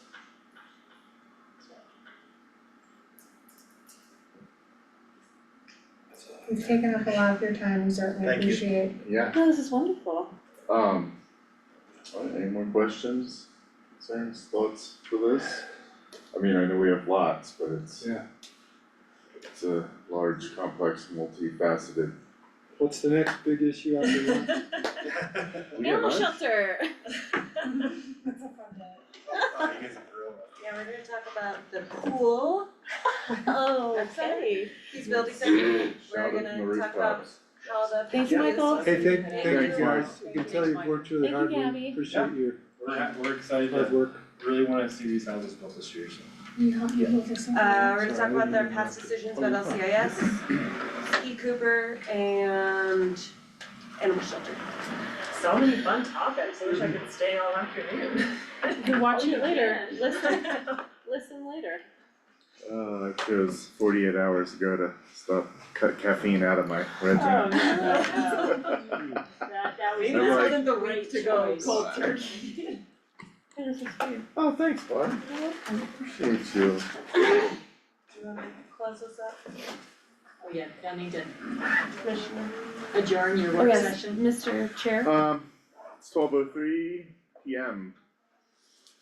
January 30th, Thursday, we are going to end this AM work session of the Board of County Commissioners. Thank you, everyone. Thank you.